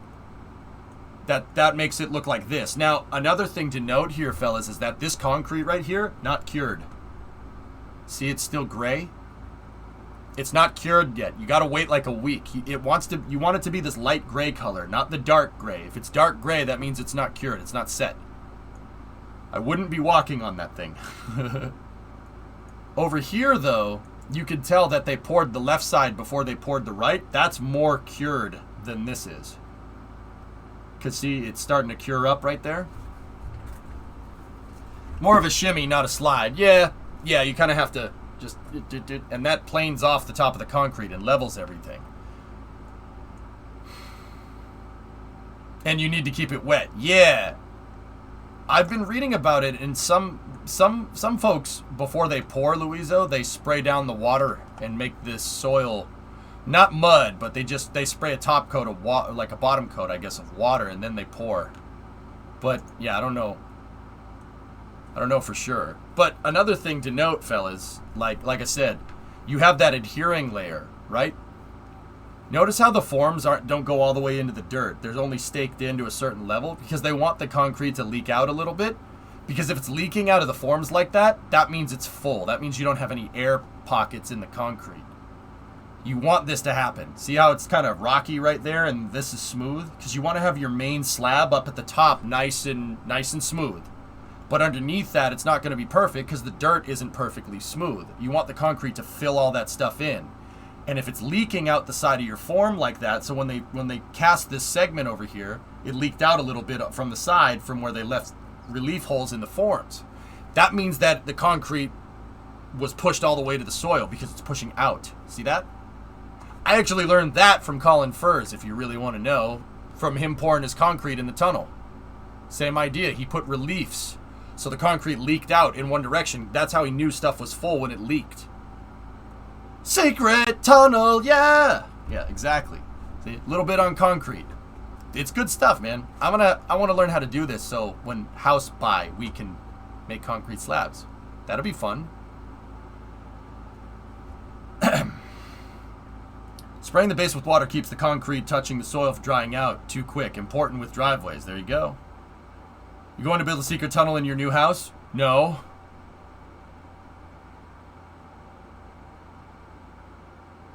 I can't. There's a septic tank near the house. I can't really dig a tunnel. That and my... Yeah, no, I can't do that. The garage is next to the house. I don't need to do that already. I mean, but then again, so is Colin Furs's, so... Secret tunnel from house to garage. That's... I'd have to... I can't... I don't need to do that.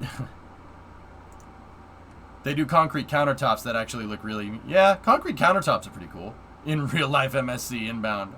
Like I said, house does have a septic tank. If you said yes, it wouldn't be secret. I don't know what you're talking about. But yeah, pretty cool. See the pumper truck? There's that same pumper truck. That's what they're doing. They're filling in concrete here. So when Starship fires its flames out the bottom, they don't have an overpressure event going towards their pressurized fuel tanks. Now keep in mind, this thing right here, these horizontal tanks, that's pneumatic. That's a heat exchanger to keep your gases cold. And then there's more pneumatics behind it, and that's a fuel tank, the one that's going vertical. This is fuel. Or oxidizer. Could be either one. And then the big fuel farm is over there. They're making sure that when the rocket fires that the flames don't go through the fuel depot, they go up and over it. Because that's what will happen. It'll deflect it up. I want a garage basement with a connecting tunnel, though it would cost me a good $75,000 to do it. If it's one thing Colin first taught me, and it's nothing that I didn't know already, but digging that tunnel is a lot of work. Playing Minecraft in real life is hard. That's why we have excavators. That's why we have construction equipment to do it for us. What happens when you combined almost infinite pressure with almost infinite pressure? What? Almost infinite? Tunnel boring machine when? Oh, jeez. Firework, I don't understand what you're trying to ask me. Yeah, look, some insulation got burnt up. See, all the paint got a little bit scorched. Scorched Velociraptor my lodge.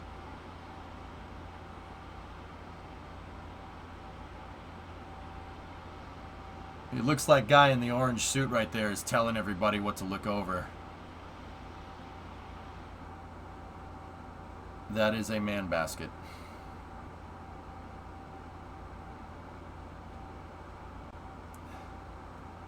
Why do they put fuel in the farm so close? Is it to decrease boil off when pumping to super heavy? Dragon, that adds something to do with it. There's also that is the most stable terrain, so I think that SpaceX kind of ended up having to put it a little closer to the rocket than what they wanted, but you're in wetlands here. There's only so many good places that you can build before your castle will fall into the swamp. That's part of the reason why we have environmental impact surveys, so that does not happen. I said you couldn't build a launch pad on a swamp, but I built it anyway! It fell into the swamp, so I built a second one. That fell into the swamp, so I built a third one. Rocket crashed into it, that burned down, then fell into the swamp. But the fourth one, the fourth launch pad, son, that stayed up. That stayed up. Non-legal methane tanks didn't help with that, yeah. No, but Father, I don't want to launch rockets. I'd just rather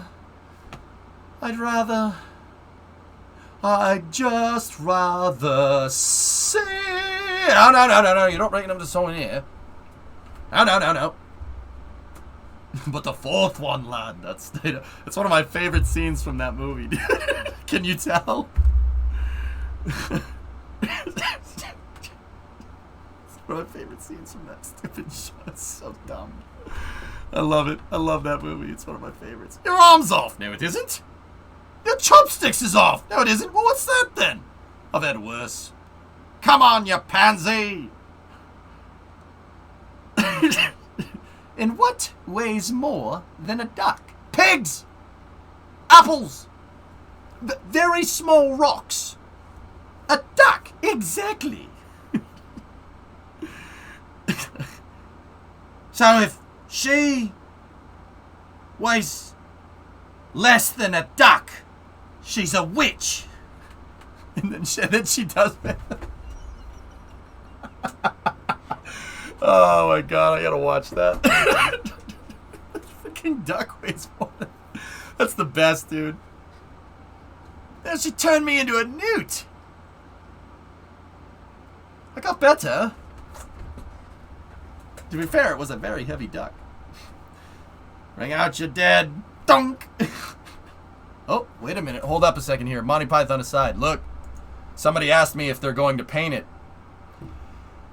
It looks like we might be in for a repaint here, guys. They're sandblasting the paint off. I'm not dead. Yeah, they're sandblasting it off. That is a Or is that a paint? Is that a paint gun? I can't tell. Hang on. I thought it was a sandblaster, but dude, they might just be painting it over. That might be a paint gun, but I've never seen a paint gun look like a sandblaster or a pressure washer.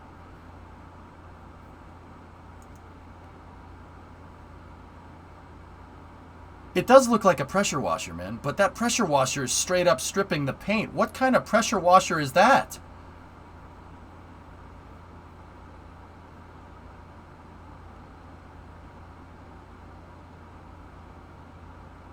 Huh. That's a heavy duty pressure washer if it's going to strip off industrial paint like that. Jeez. God's pressure washer. Dude, I thought it was a sandblaster to strip paint like that. Dude, I mean, don't get me wrong. With enough hydraulic pressure, you can do anything, right? But damn, that pressure washer must be a little bit more powerful than the one I have at my folks' house, huh? If they're stripping paint off, or yeah, Wolfram, they could be mixing sand in. Yeah, that's true. Might be using steam. Yeah, the paint did get a little messed up. Raptor 104. Yeah, unbelievable. It uses dry ice. Oh, they're hitting it with CO2. Yeah, that makes sense. Dude. They just keep these things outside. They just keep them outside. So, here. Check this out, fellas. Look. And fillettes. Look at this. So, see this one right here? If you look, these are both Raptor 2 engines, but this one has a little bit different attachment point at the top than this one. It's because this one is the non-thrust vector control Raptors. Those are the ones that are on the outside of Super Heavy. That's non-TVC. So it just has a fixed mounting piece, right? This one right here has the gimbal. That's a gimbal right there. That's a gimbal for thrust vector control. These ones, this one right here and that one right there, are designed to do this. That's what those ones do because they have the U-joint at the top, the gimbal. Those are center engines, the ones with the gimbal. They can do this. And that as well. And maybe even that if we, on a good day, but who knows. I'm not dead, but I'm not dead. Ooh, all right, have a good one. I'll see you Thursday. Yep. All right. So that's a booster motor. That's an outer Raptor. That's one that doesn't need to gimbal. These are the ones that they're going to use for vector control on the way up and landing. Also, the electric gimbals are being tested at McGregor. Probably going to see them within a few months. Yikes. Above 500 bars, you use rotary nozzles called HP water cleaning. Over 1,500 bar called high pressure water jetting. Over 2,500 bars is ultra high power water jetting. Gives you the same results as sandblasting. You know what, Chief? All right, let me put it to you like this. That was definitely a high power one. It was that whatever they were doing there was one of those. With that being said, I want that. Can I have one? I want one. What do I need it for? Oh, I have no idea. I have no freaking clue. But also, having a 1,500 bar pressure washer, dude, I don't know what the use for that would be, but I'd find one. I'd find a way to have fun with it and enjoy it, and enjoy its 1,500 bars of gut punching pressure, like gut obliterating pressure. What I'm trying to tell you is that I want one. Do I need one? No, but I want one. That's what I'm trying to tell you. That's what I'm trying to say. Okay? Water. No, it's not water. It's wooter. That's what people from Philly say. They say wooter. Keeping your neighbors off. Get off my lawn. I used to stack fricks like you in Korea 5 feet tall. Use you for sandbags. Did you ever have an encounter one time with somebody you really wish you didn't? Clean the grease off the driveway. Yeah.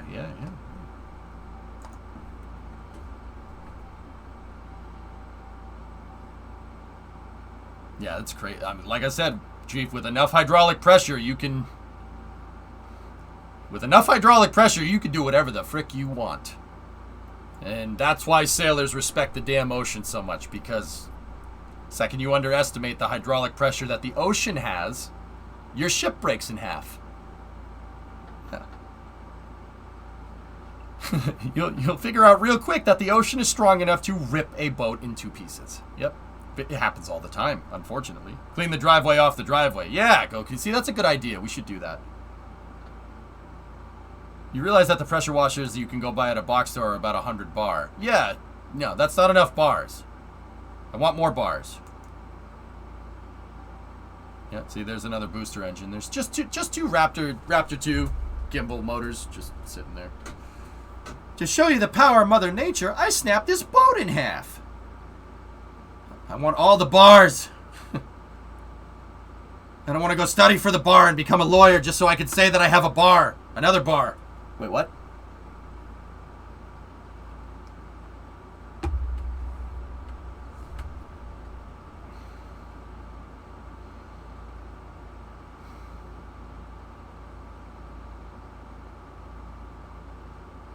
The last bars Elon made were in his Harambe song. R.I.P. Harambe. Oh, nice, Chief. That's cool. You can always become a bartender. No, I don't want to tend to a bar. I want the whole bar. Now, see, differences.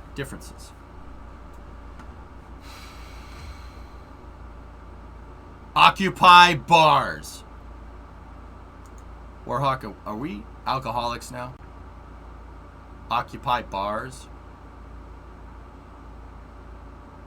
You want to own a bar? I mean, no. The franchise, ideally.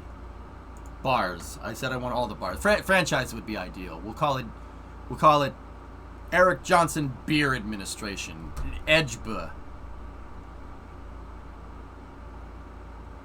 Is this a good idea or not? I can't tell. You want to be a bar Jedi? Yeah. Yeah, when you were in the Coast Guard, we were stuck in a hurricane towing a ship on a 180-foot ship. 60-foot seas, we could barely station keep, just 40 hours taking green water above the bow. That's insane, dude. That's scary. Don't frick with the ocean, man. You gotta be careful. You gotta respect the hell out of that thing. EDGBA. Start working on the logo. Yeah. You know what? Okay, new idea. We won't call it EDGBA. That's a weird name. We're gonna have restaurants with bars that are somewhat analogous to an Applebee's, but we're gonna have a lot of goofy stuff on the walls, and we'll also have really good mozzarella sticks. We'll call it Shenanigans.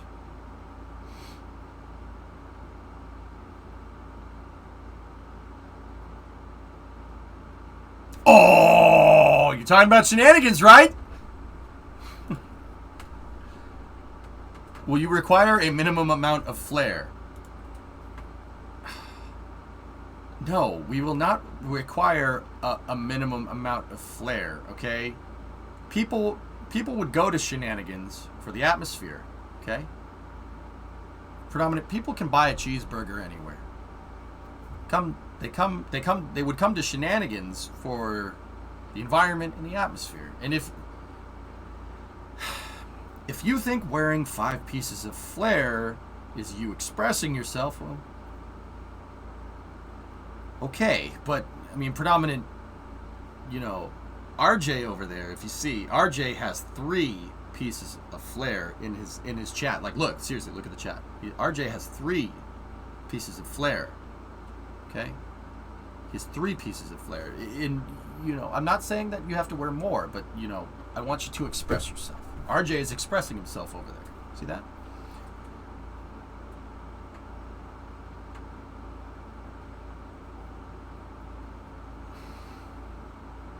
I'm not kidding you. You worked at a bar in Norwalk called Shenanigans? No way. I can only afford 2 pieces of flair. 2 pieces is good, but Death, I want you to express yourself. And if you think not subbing to the stream and not getting more pieces of flair is expressing yourself, then okay. But all I'm saying is that if you use your Prime sub, you can get more pieces of flair, and we encourage this.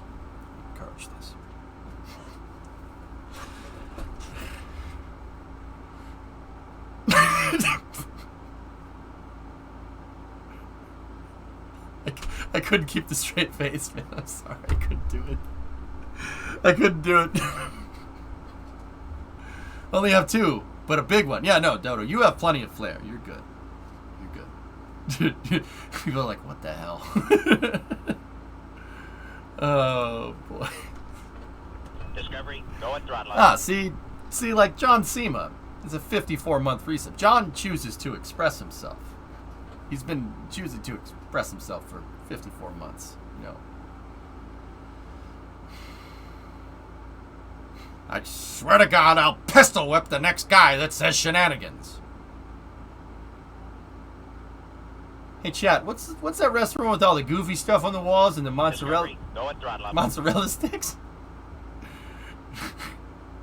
Referendum had a 6-month resub and predominant gifted 5 subs. I wish I could have said that whole thing with a straight face, man. It would have been funnier.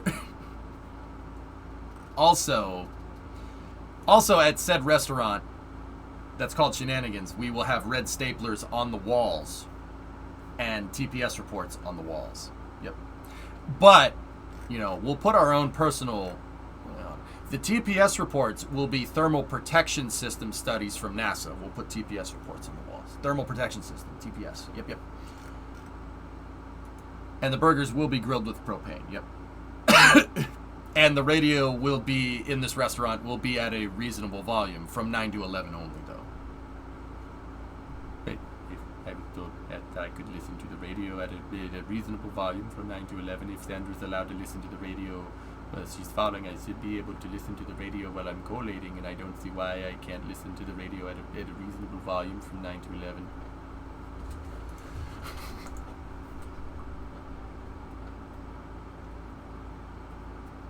Yeah, Warhawk, it's a good idea. Last time I did not receive a piece of cake. And I still haven't received my paycheck, and then they moved my desk down to storage room B. God, that's such a good movie. It's crazy how accurate that movie is. Even now, 20 years later, it's still accurate. Well, more than 20, 24 years later, it's still accurate. How is that? How did... My judge is a freaking genius, man. Freaking genius. Excuse me, senor. May I speak to you, please? I asked for a Mai Tai and you brought me a peanut colada and I said no salt. No salt. I could call the Department of Health and have this place condemned. I saw it. They're huge grains of salt. On the margarita, but they were big grains of salt. I'll put strip line in the guacamole. Can't do it. What would you say you do here?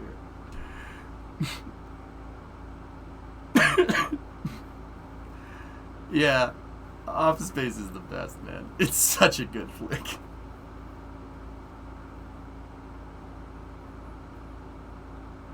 Oh, there you go, LM. Guys, okay, so if you don't know, the movie that we're quoting is a movie called Office Space.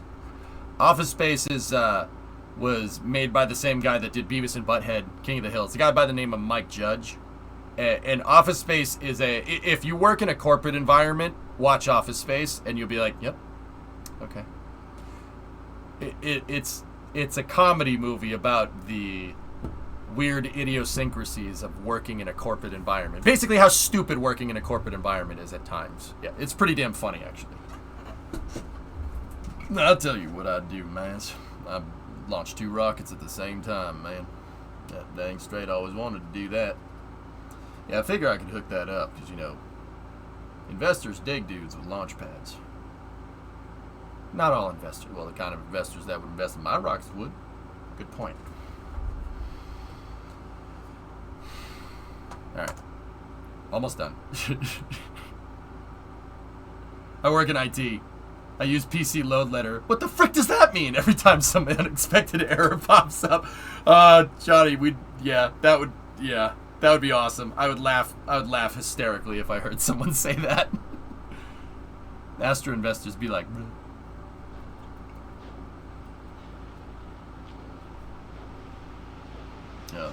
Oh, Forza, you don't need $1 million to do nothing.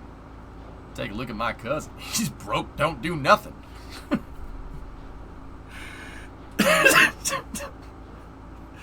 It's not that I'm lazy, Bob.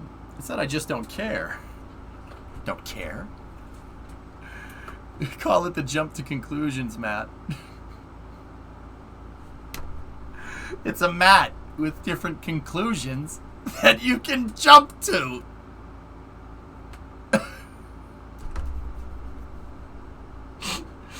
That is the stupidest idea I've ever heard in my life. Yes, that's just horrible. Dude, that movie is too real. Oh my god. Alright. Let's back it up a little bit. I didn't get to see what they were doing here. Alright, so that's an half dome segment there. They're gonna lift it.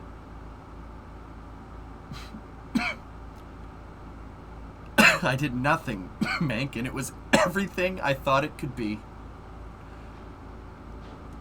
Yep. So this is a stop hammer time. Workers can be seen hitting the sleeve with persuasion hammers. I prefer kinetic energy molecular structure changers. Thank you very much.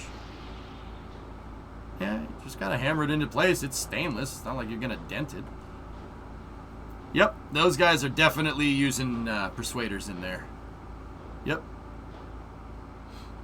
Halt. Homicide. For percussive maintenance. Yep.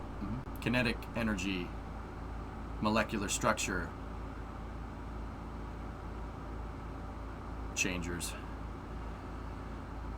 Helm 108. Helm to 108. I hate how accurate that movie actually is. Dude, it is literally perfect. Fine adjustment tool. Yeah. See? These guys are working on the corrugation. Now, once again, Chad actually pointed this out the other day and I didn't notice. So, this wall right here has insulation behind it. If you look right here, that wall doesn't have any insulation. And the reason why that wall doesn't have any insulation is because eventually they're going to keep expanding the building that way when they take the tents down. Which is pretty neat. Also, truck, get out of the way for a second. Also, if you look closely in here, it has these rails that are on each side. See the rails? Gantry cranes. That's the tracks for a gantry crane right there. And there's going to be one here, and then there's going to be one in the cell next to it, because these are like long hallways almost of building. The building with these things is designed to be modular. You could just keep expanding it. That's where we're at with industrial buildings nowadays. It's just a big it's a big Lego kit. You can build any shape that you want, like this. See, this building out in the foreground here, that little shed is made out of the same exact type of materials. It's just painted a different color, and the same exact pieces. It's just a smaller building.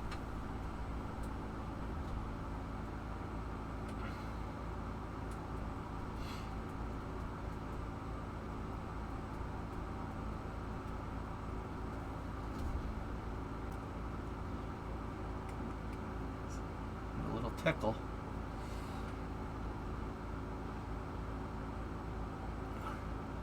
Can't believe what nerds we are. We're looking up money laundering in a dictionary to channel the source through a intermediary.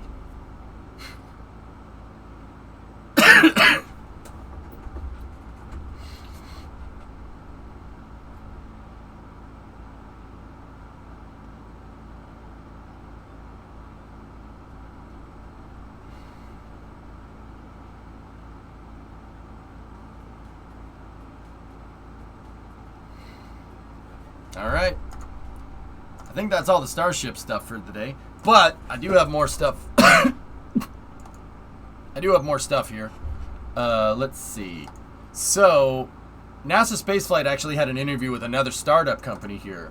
So this is coming from Chris G over at NASA Spaceflight. With a KSC agreement, an exclusive Sol-Sat Constellation launch contract for the Dauntless rocket, Chris sat down with Viaspace CEO Brent Willis to talk about their Vortex hybrid engine and plans for a cadence of 50 flights per year by 2024. Hand with pen me. Alright, I'm actually interested. There's another small sat launcher. Nice. Yep, so good. Why should I change my name? He's the one who sucks. Viaspace, a small satellite and technology company, formerly Rocket Crafters. Is that like Lens Crafters, but with rockets? I can see why they changed the name. Is deep into the development of their Star 3D Vortex hybrid engine that will be used on the company's Dauntless rocket. The company recently announced a multifaceted agreement with NASA for use of Kennedy Space Center and Stennis Space Center facilities for engine demonstration and testing, as well as signing of an exclusive contract with All2Space of Brazil for launching their CubeSat constellation as early as 2023. The missions announced for All2Space will launch on Viaspace's Dauntless rocket, a small satellite launcher capable of taking 610 kilograms to a 500-kilometer sun-synchronous orbit, or up to 1,000 kilograms to a 200-kilometer orbit. Dauntless stands 35 meters tall, so give or take about 100 feet tall, with stage 1 being 2.5 meters in diameter, so we're pushing like 8-9 feet in diameter here. Well, stage 2 is only 2.15 meters in diameter. That's like 7 feet, give or take. So we have a 9-foot first stage and a 7-foot second stage. The fairing is also 2.15 in diameter. Both stages will be powered by Viaspace's new Vortex hybrid engine, the Star 3D. This 3D printed solid liquid propellant engine uses thermoplastics as a solid fuel that is only ignitable combustible when in the presence of LOX and a given ignition source. This 3D printed solid liquid propellant engine, so it's a hybrid engine. So they have solid rocket fuel that's 3D printed and liquid oxygen as your oxidizer. So that's called a hybrid rocket. Yeah. We need a company named Yeater Aerospace. Nice. The engine has been static fired only over 100 times and successfully flew a suborbital demonstration mission in January 2022 from Mojave. Oh. Cool. Unlike all other solid fuel rockets, the Star 3D hybrid engine's solid fuel nature of needing LOX to sustain its burn means that the engine can be throttled or even turned off by modulating the flow of liquid oxygen. Yep, that's right. You just have a check valve going into your combustion chamber. I say that like it's some easy task, but it's basically a pressure regulator valve. And you could just change the metering on it. We can shut down the flow of liquid oxygen through the engine, said Viaspace CEO Brent Willis in an interview with NASA Spaceflight. You can also modulate the liquid oxygen through supercritical oxygen expander cycle. So you can have that throttle ability or just shut it off or shut it on or off. Or shut it off and then on again. Huh. No, Jester, that's cool though. This is a rather significant change from how standard solid rocket technology is generally used and perceived. With solid rocket motors, once you light it, you can't turn it off. Okay.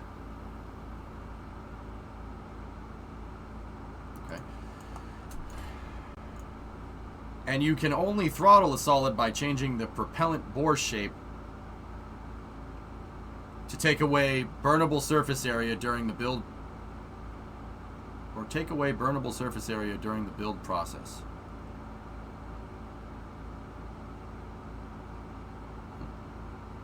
So this is right. That's correct. But also, there are systems where you can shut off an SRB. You can do what's called inerting an SRB. A solid rocket booster, generally, once you light it, like I said, what Chris is saying there is exactly right. But there are designs for SRBs, and none have ever been implemented. But there are designs for SRBs that carry a CO2 tank instead of like an oxidizer tank. And if you want to shut the SRB off for like a flight termination or an abort or whatever, you can pump the inert gas through the combustion chamber in a very similar way that they'd pump LOX in there. And instead of, making the thing explode, you can turn it off. So solid liquid is what? 3D printed sand that burns when LOX and spark is added? It's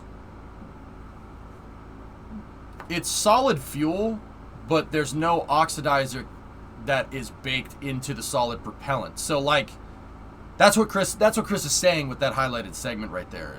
generally you have, so like we'll take the FSB test from the other day. That 5-segment booster that goes on SLS, Killer Fun, has 3 like principal components to it. There is an oxidizer, a fuel, and a stabilizer. This is why solid fuel isn't called solid fuel, because it's not fuel. The oxidizer is baked into it. It's baked into it already.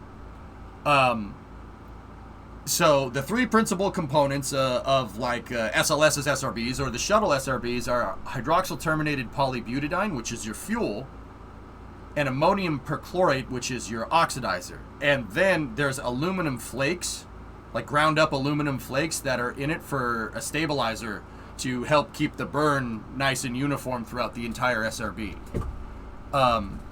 So the oxidizer is quite literally baked right in. And pouring solid rocket fuel is actually like pouring concrete.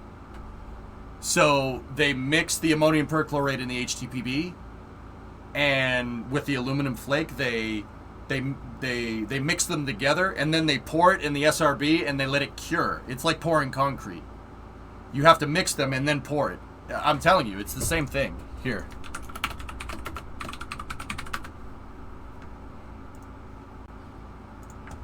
Check it out. So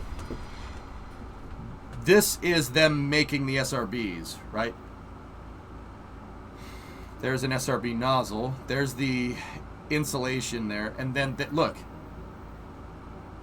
That was them making the prop right there. There's the insulation on the inside of the SRB. So that is the casting piece. Note how they have fins right here to change, as Chris was saying. They have fins right there to change the surface area of the combustion chamber, right? And when you change the amount of surface area in the combustion chamber, so when you increase combustion chamber volume, thrust goes up. If you decrease it, thrust goes down. So that would represent in that segment an increase in thrust, because the propellant will burn outward, and as it burns outward, the surface area of the combustion chamber gets higher because it's burning from the center out. And then thus thrust would go up. Keep in mind that's just in one segment, but there they go. They're mixing the propellant right there. And once again, this is why you don't call solid fuel solid fuel. It's not solid fuel. It's grain. It's mixed. That has the oxidizer in it already. It's not fuel. Like I said, it's like mixing concrete.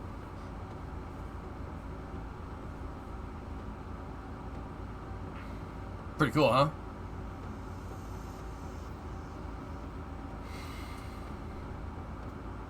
Now, what that is that's an inhibitor. So when the booster is being transported, they obviously don't transport the entire SRB in one piece. The booster segments are transported. The inhibitor, well, makes it so the solid rocket propellant isn't exposed to anything. It's basically just a cover. I wonder if they allow smoking in there. Geek. Okay. I'll be honest.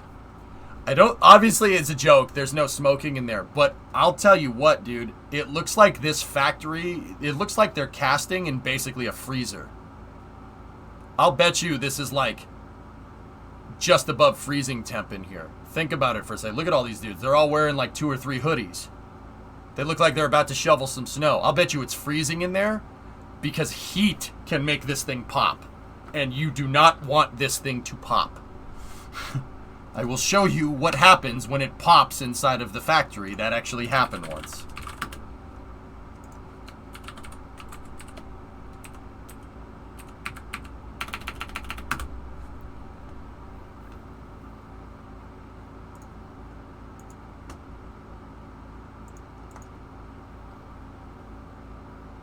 So,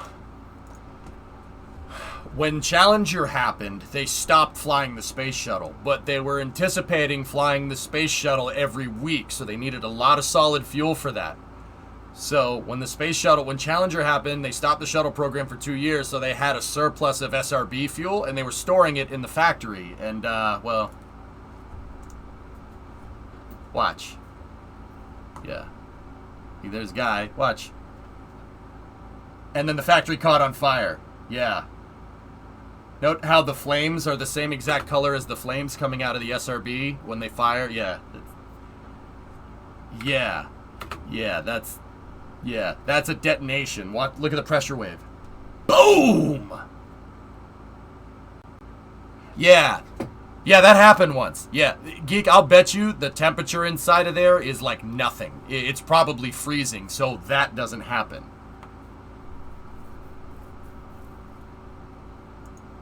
Oh, and that wasn't it. It popped again. Watch.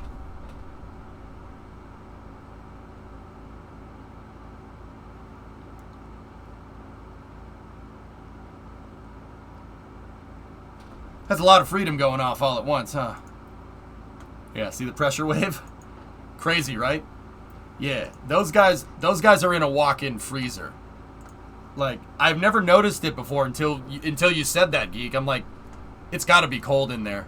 All these guys, look at them. They're all wearing like 3 or 4 hoodies and coveralls on top of that with a hoodie on top of it.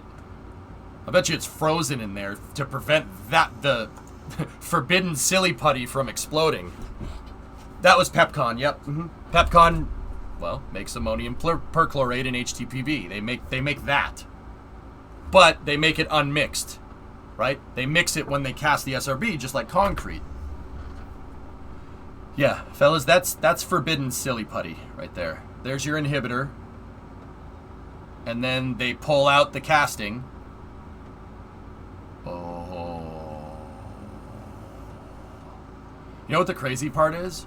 I say that pouring solid propellant is like pouring concrete. It's about as heavy as pouring concrete, too. The solid propellant is extremely dense. That thing's really, really freaking heavy. That's an aft segment, so the SRB skirt would be attached right here, and then the nozzle would be attached right there, and the vector controls would be attached here. I want to eat it? No, it's forbidden. It's forbidden silly putty. Oh boy. And there's your igniter. The igniter on these SRBs is basically a little Estes rocket engine. They shoot a little tiny rocket engine into that combustion chamber, into where the X-ray machine is going, into there. That's what the inside of the SRB looks like when it's full. You see how it'll burn down the center and it'll burn out, and this edge, as it burns out, will get bigger and bigger, and it'll increase combustion chamber volume, which increases thrust. That's how they throttle SRBs.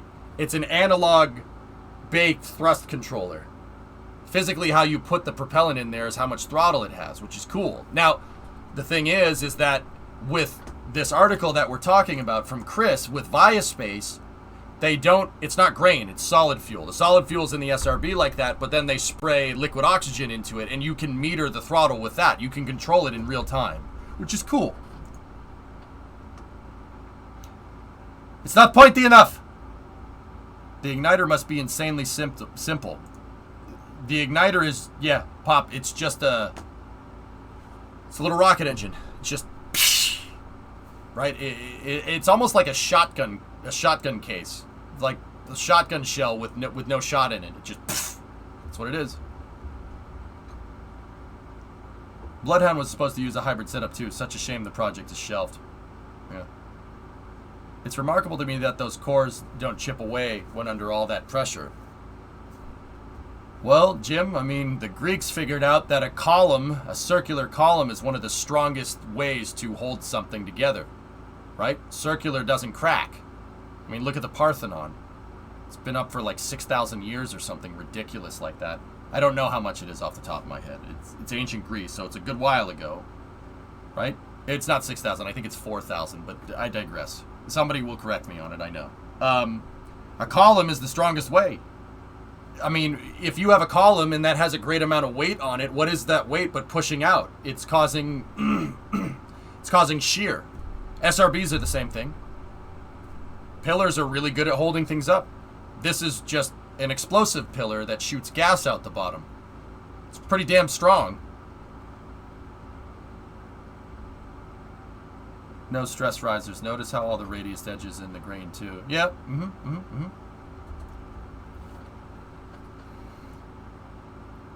Well, it's a couple thousand years amongst friends. Yep. All right, let's see. Let's see the test here.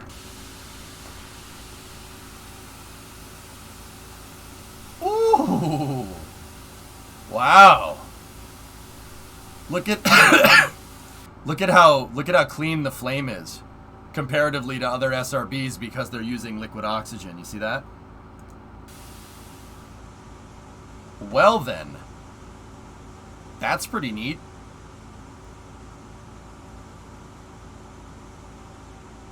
Yeah, there you go, Jen. Yeah.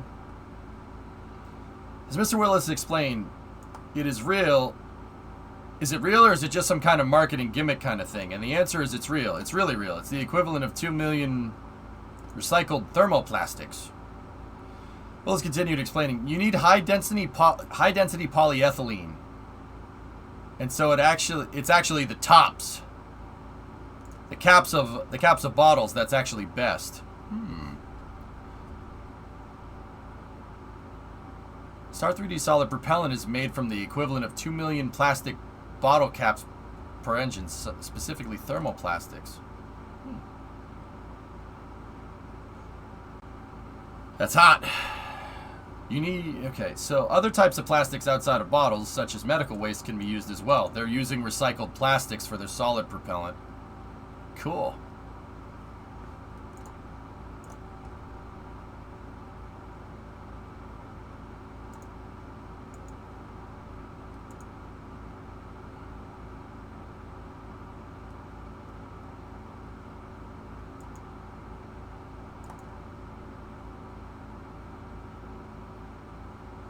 Oh, nice. Yeah, geek. SRBs have a lot of power. I mean, cool, but it's basically solid gasoline. Yeah. Well, polyethylene is... Yeah. I mean, yeah, pretty much. Thermoplastics are converted into pellets, just like the ones used to blow or create plastic bottles for soda pop. They're fed into a 3D printer. The pellets are then laid down over a warm cylindrical lay in a patented pattern or grain. After that, a carbon fiber tube is printed around the laid out solid propellant, completing the 3D print of the engine. Carbon fiber tube is... Oh, they use a propellant as a mandrel. Interesting.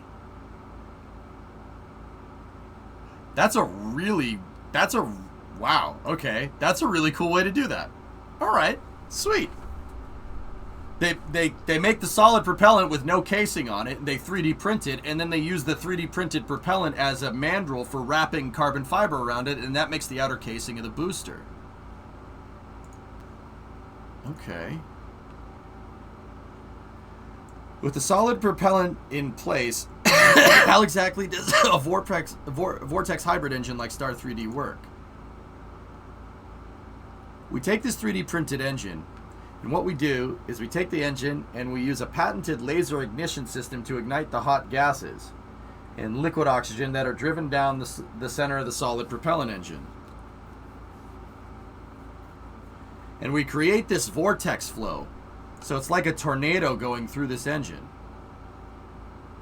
A vortex flow of ignited liquid oxygen and hot gases creates the conditions to ignite and burn the solid thermoplastic fuel grain while maintaining strong combustion that does not lead to instability in the form of turbulence within the flow.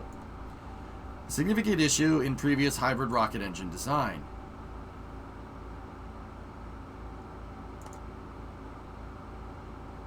Interesting. Yeah, Integza built one of those, yeah. Integza did that on his YouTube channel. That guy's cool. He's a cool dude. Okay, so fellas, you know how we have like Kraken drives in KSP, and we have like the Kraken drives that just push, and then we had an idea of like spinning Kraken drives, right? If you picture the gases that are inside of an SRB, they're basically flowing axially, so straight down. All right, just like a Kraken drive pushes straight down. That is the equivalent of like making a spinning Kraken drive, but the gases inside of the SRB are spinning in a tornado. That's why those flames from the test footage that we just saw a second ago were so crisp, because they're nice. It's a nice stable combustion. The problem with axial flow inside of a combustion chamber like that is that you can get cavitation at certain throttles. You can get cavitation, and if you get cavitation, your combustion chamber pressure will drop. Well, cavitation happens from combustion chamber pressure drop. That screws with your mass flow rate, and the thrust goes down. Rockets, what I like to tell people is that rockets are basically flamethrowers, but it's like if you had a flamethrower and you had a flamethrower going into a funnel and it was forcing that gas out that little tube on a funnel. It's basically what a rocket engine does.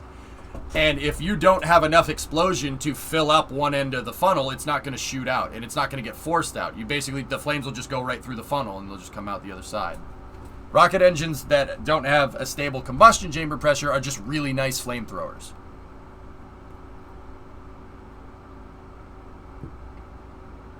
Cavitation doesn't happen in gases, only liquids. I'll take wrong answers for 300, Alex.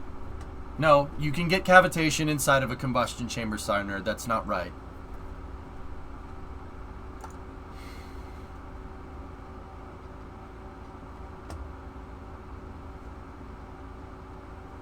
Would it be possible to build a rudimentary Sabre engine with a blowtorch and a properly designed nozzle? I don't know, maybe. In a turbo pump, maybe, but not in a combustion chamber. You seem really sure about this. That's kind of scary because, I mean, Signer, that's not right. You can get cavitation inside of a combustion chamber. It happens because flow separation, because your chamber pressure isn't enough to fill up the entire chamber. If your pressure drops, ambient pressure, provided you're using the engine down here, or if you're in vacuum, will go up the nozzle, and you'll get cavitation in there. That creates non-uniform heating, and that can melt the engine from the inside out. And you have non-uniform pressure distribution.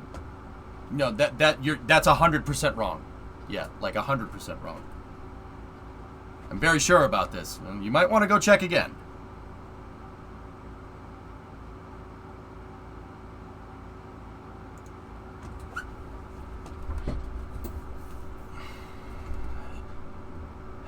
Cavitation is a process where low pressure... Dude, why do you do this? Why are you doing this to me? Seriously, why? Stop.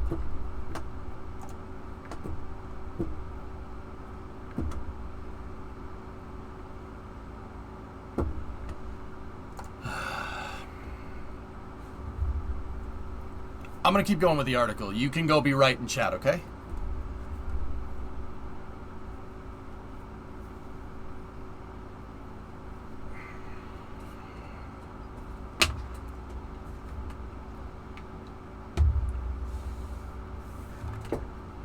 All right.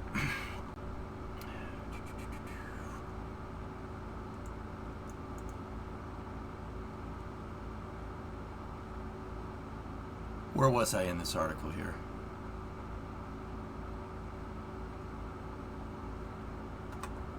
Oh, hang on. I got a message real quick. Oh.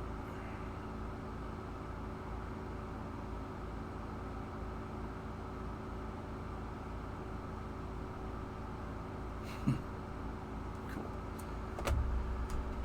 Test campaign. Yeah. All right.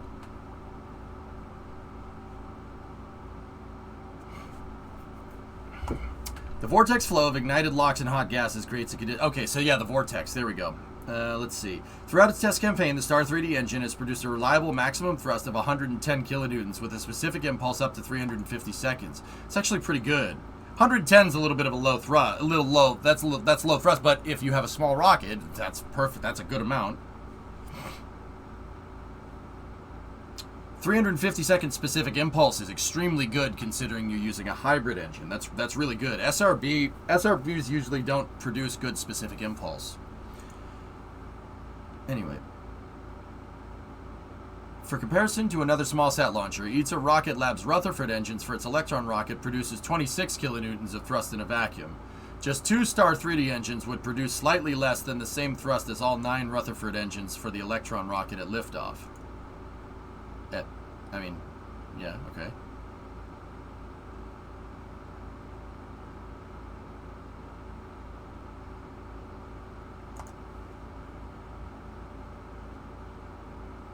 Star 3D's engine's thrust performance is in line with the RL-10B2 upper stage on Aerojet Rocketdyne's Delta IV rocket and the ICPS on SLS. RL-10B2, however, achieves this thrust at a much higher specific impulse. Yeah, RL-10B2 is at like 450. 452 specific impulse or something ridiculous. It's one of the most efficient engines ever made, the RL10B2. What we've created with this Vortex hybrid engine solves all of these reliability, safety, combustibility, complexity, and cost issues. Those are real disruptive plays that we actually now have. I've always said that solid rockets are pretty damn simple, and because it's so damn simple, you can achieve high reliability through it. There you go, lols, right? If I look at the competitors, the average price per kilogram is about $19,000 to $20,000 per kilo.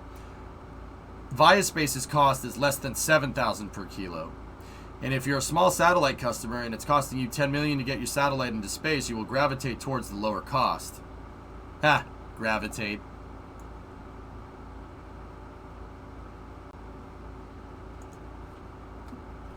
Alright, hold on.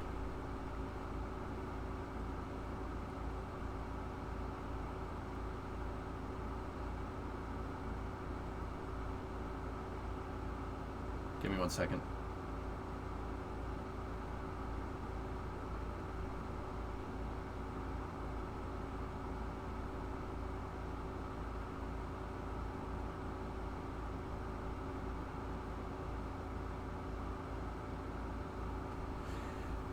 I might have a line on a 440 for the Coronet for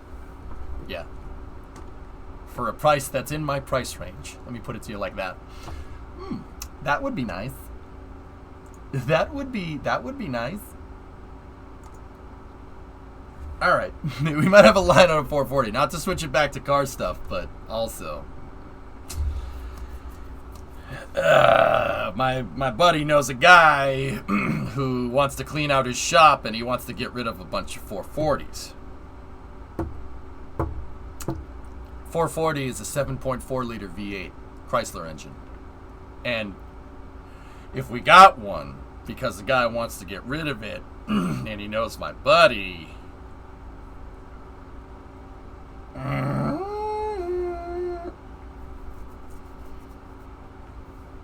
Alright, anyway, Viaspace, that's cool. They got a hybrid rocket engine. Look at how clean the flames are coming out of that SRB. That's pretty good. And it's using recycled microplastics. That's really neat. Any word on where they're going to launch from? Oh, wait, hold on. Here, let's keep going. Unlike liquid bipropellant engines where you want to change the design, it's going to take you a year, a couple of years here and there. For us, I can scale it up, and so Viaspace says they could do something the size of a Falcon 9 rocket, and if I wanted to do anything like ULA does, I can go do scaling up right away. Oh, no, I didn't read that right. He could make something the size of a Falcon 9 rocket if I wanted, or any type of rocket, anything that's analogous in function with anything ULA does. And you could do the scaling up right away. Yeah, because you're 3D printing the grain and then you're wrapping carbon fiber around it. So that's actually pretty damn smart. Can I shove it in your Kia Rio? I think the 440 weighs as much as the Kia Rio, lols. Yep. Do it. We need to build a 440. Elfish, why do you think? Dude, there's not... Sometimes I check my phone and it's a message that can be answered after.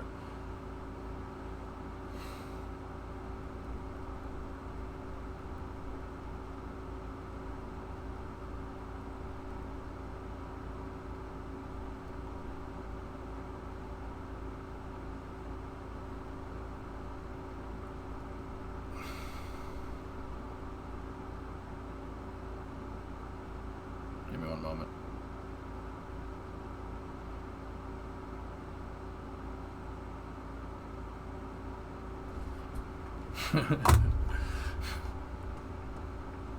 Yeah, Jesse, it's a beast mode of a motor. Alright, anyway, sorry about that, fellas. If I have a line on a 440 for next to nothing, I'm taking it. I'm sorry, I don't mean to interrupt space news like that. You know what I'm saying?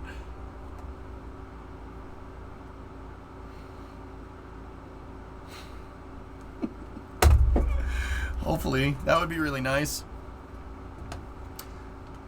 Okay, so that's some of the real power as tech, not just the scalability, but the kind of coolness and uniqueness of it that solves all historical issues, and it's brand new tech from a space standpoint. Okay, Another element noted by Mr. Willis is the simplicity of the design, which contains 1/10 of the moving parts. This is what I've always said. That's actually really cool. Viaspace, it has 1/10 of the moving parts. I've always said that if you find a way to easily mass-produce solid rocket motors, like Northrop Grumman with their Omega rocket, dude, your rocket doesn't even have to be reusable. The fact that SRBs are scalable, you could stack segmented SRBs on top of each other like what Omega was supposed to do before Northrop Grumman axed it for reasons. And the fact that they're easy to make and they're scalable means you don't even need to recover the SRB. You don't even need to do that. It's so inexpensive to make. You could literally compare with price on SpaceX with reusability, even though your rocket's expendable, because SRBs are really easy to manufacture comparatively to a liquid fuel motor. It's not a bad idea, and it looks like I was onto something there. I mean, I'm sure not Bruce Willis. I was about to say Bruce Willis. His name's not Bruce Willis. Dang it. His name is Mr. Willis, though. But that's a really good idea. Brent Willis is his name. That's really smart. He's probably smarter than me because he has a company that's actually doing it. Me, I just talk about it here on Twitch. But that's an idea. That's a good idea, man. Buy in bulk. Ask yourself, what else could use a 440 in it? I mean, I'd have to call my buddy there, but yeah. I was about to say Bruce Willis. His name's Brent Willis. John McClane is making rocket engines now. That's really cool. Really awesome article. But before Viaspace is ready to launch its Dauntless rocket on the first orbital flight, currently targeted for next year, a good deal of testing still lies ahead. Several demonstration flights of single and clustered engines are planned at Stennis in southern Mississippi. Demonstration test firing. Okay, not flights. I was like, flights out of Stennis? No, that's probably not a good thing. Be a good rat rod motor. 440s don't belong in a damn rat rod, goalie. 440s belong in a nice, clean Chrysler that goes faster than everything else. Goes faster than Chevy and Ford. Just saying. Look, there's no replacement for displacement, man. You know what I'll do if I get more than if I get more than one, and the guy wants to give me a bunch, because I'll put them to use. They won't just sit, that's for sure. The guy wants to give me a bunch. I'll go find a Mopar shell. We'll put it in something. Because Mopar shells are inexpensive. It's the whole car. You don't find the whole car, that gets expensive because they didn't make as many Dodges as they did in the 60s as they did Fords and Chevys. You know what I mean? An 02 Firebird with a 440. Ah, Jesse, you would just piss everyone off doing that. You would just piss everyone off doing that. You put a classic Mopar engine in a relatively late model Chevy, you'd piss off the Chevy guys and the Mopar guys. It'd be great. Everyone would just be mad. All these flavors of car, and you have to choose salty. A 440 and tough enough? Well, Synerd, we need a 460 in that thing. You can get an even bigger motor that'll bolt in. Did I just hear Ferd? Yeah. They're doing as well. Okay, so they're launch prepping for Kennedy Space Center. Interesting. I wonder what pad they're going to use at KSC. If I had to guess, dudes,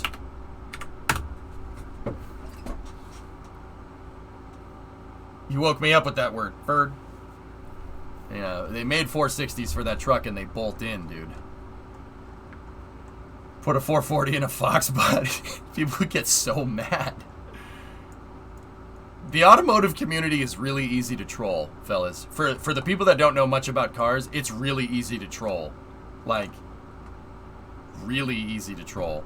It would be like if you had a computer and you put an AMD graphics card and an NVIDIA graphics card in both of the PCIe ports, like right next to each other. Like, people would be like, "What are you doing? What are you doing?" And you'd be like, "Well, it works. Who cares?" You'd be like, "No, what are you doing?" It's like doing that.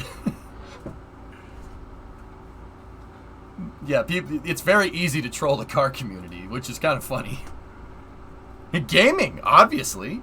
So, okay. Where do we think Viaspace is going to launch from? We know it's not going to be that. We know it's not going to be 39C or whatever that abomination of a parking lot that NASA called a launch pad. AMD for output, NVIDIA for physics. Yeah, there you go. Parking lot 48. Yeah. So there's technically, if you really want to be technical, there's 3 launch complexes in KSC. 3 of them, technically. Slick 41, which is an Air Force pad, is on Kennedy Space Center property. The KSC property goes up here. It stops right there. If you really want to be technical about this, that is widely not considered to be a Kennedy Space Center pad because it's part of the ITL complex, which is part of the Cape Canaveral Space Force Station, right? So Slick 41 is technically on KSC. Now there's obviously Complex 39. There's 39A and 39B. Those 2 are at KSC. And then there's this. I think Viaspace is going to use this. Anyway, SPAC. Yeah, see? Max, you even bring up computers. People come out of the woodwork, right? Like, this pad, what on earth is or was that? Synerd, I was wishing somebody wasn't gonna ask me. But now that you asked, I gotta say something. I think this is the remains of Complex 48.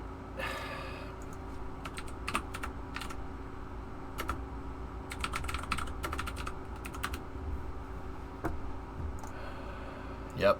Yeah, that's Complex 48. Complex 48 was a new pad that was constructed. It's a new pad that was constructed relatively recently. I think it was in 2018 or 2019. They poured the concrete for the pad and the fuel, liquid fuel and oxidizer.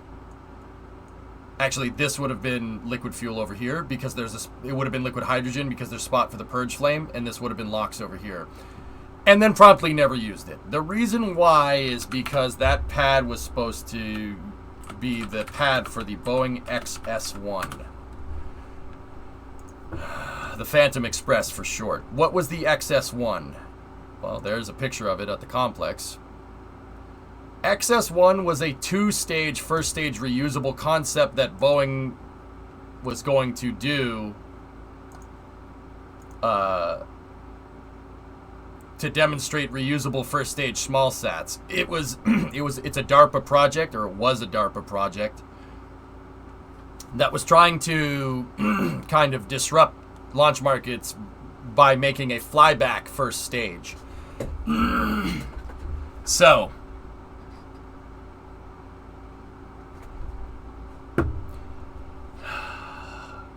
I don't want to tell you guys about Phantom Express. It's depressing.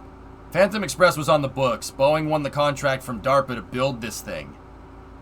And the idea is that you have a first stage that's running liquid hydrogen and liquid oxygen, and then you have a second stage solid rocket with a vacuum optimized nozzle and a payload fairing.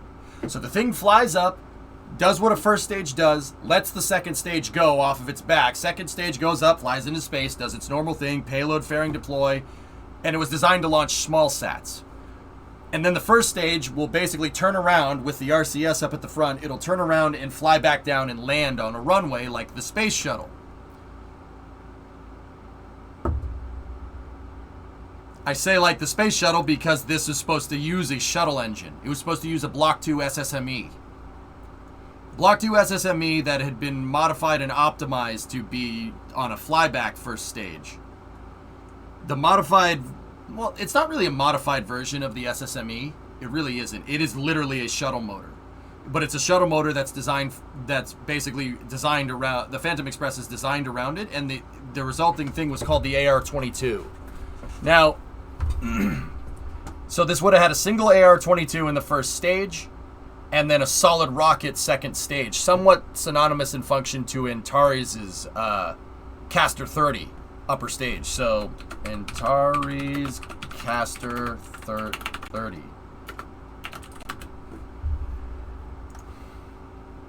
So it basically would have been something like that. This is Antares second stage, so this is Northrop Grumman now. It is a second stage SRB with a vacuum optimized gimbalable nozzle. That's basically what the second stage would have been with just a regular payload fairing up in the front. the idea is that, well, you get your first stage back because it flies back, and your second stage is an SRB, so it's not that complicated, and then you just have, it's a small sat launcher. So this project was on the books, and they even started testing it, and they obviously started building the pad for it. They started building the pad for it, and Boeing ended up pulling out of the project. The reason why they pulled out of the project was because of the 737 MAX fiasco.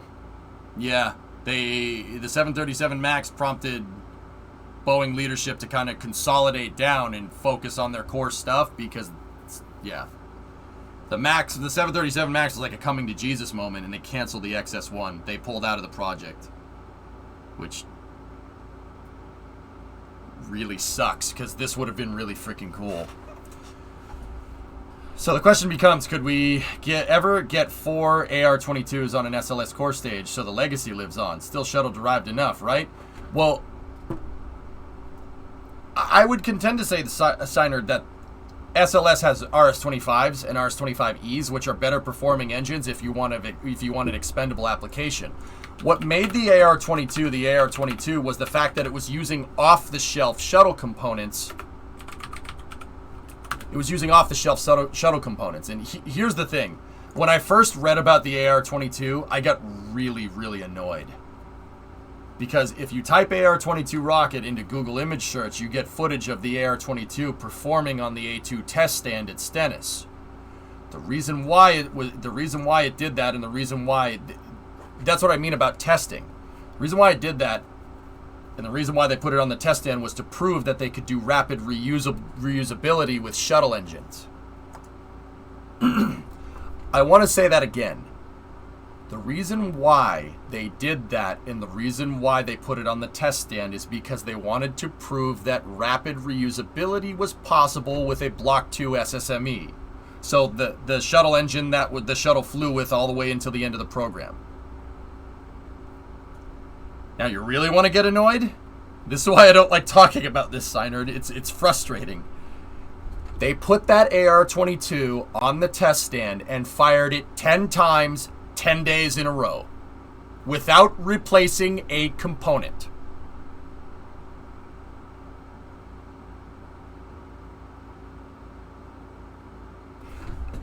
I want to be clear about this again. They put a shuttle engine on the test stand at Stennis in 2019 and fired it 10 times in 10 days with no refurbishment. A shuttle engine. Shuttle engine. The engine that NASA said you had to take apart every time after every shuttle mission because it's not reusable.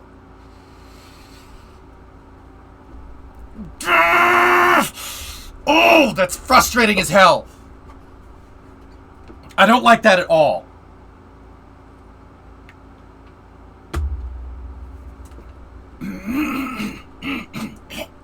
I'm gonna start coughing. Stop.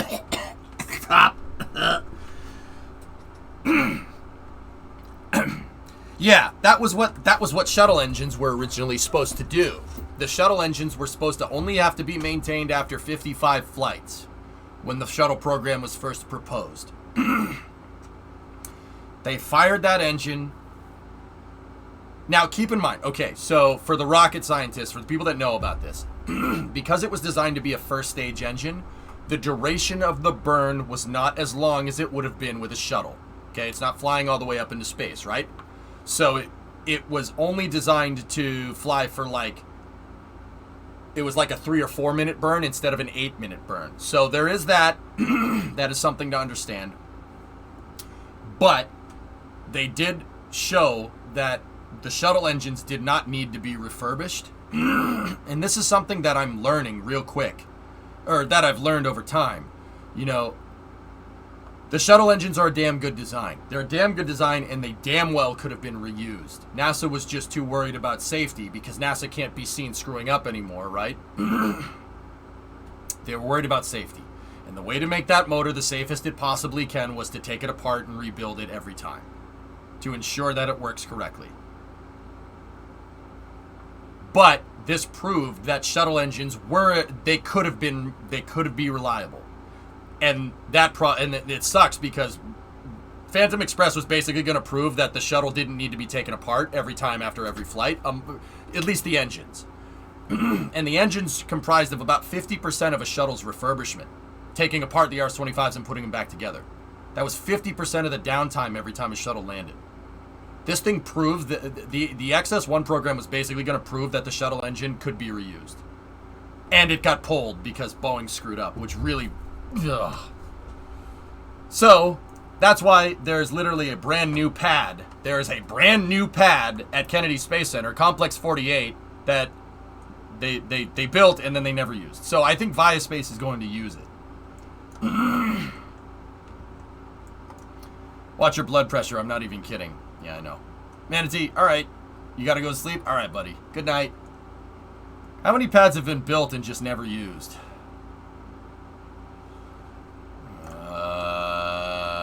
So, LC-48. That abomination that NASA called 39C.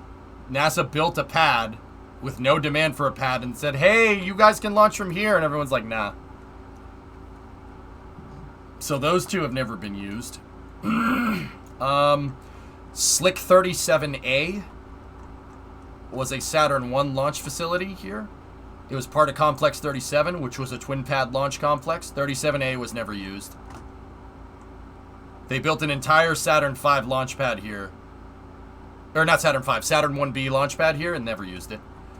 That's because they didn't need to. They could put Saturn 1B at Complex 39. Everything else was used. Everything else has been used. Yeah, every other pad here has been used.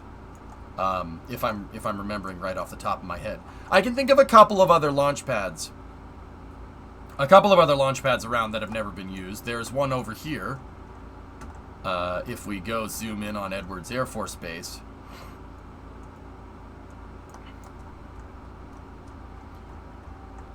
There's a launch pad that was never used. This launch pad was for the X-33 program. Another proposed fully reusable vehicle that they built the entire frigging pad for and then never used. How do I know? I have pictures.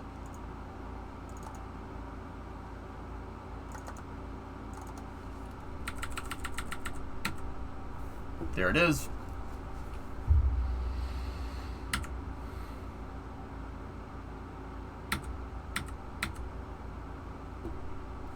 Nice truck.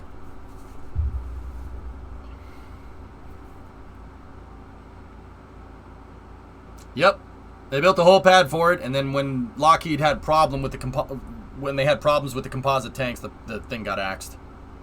Yeah, that's one to get upset about. Can we like finish something, please? Can we see something through? Like, for the love of God.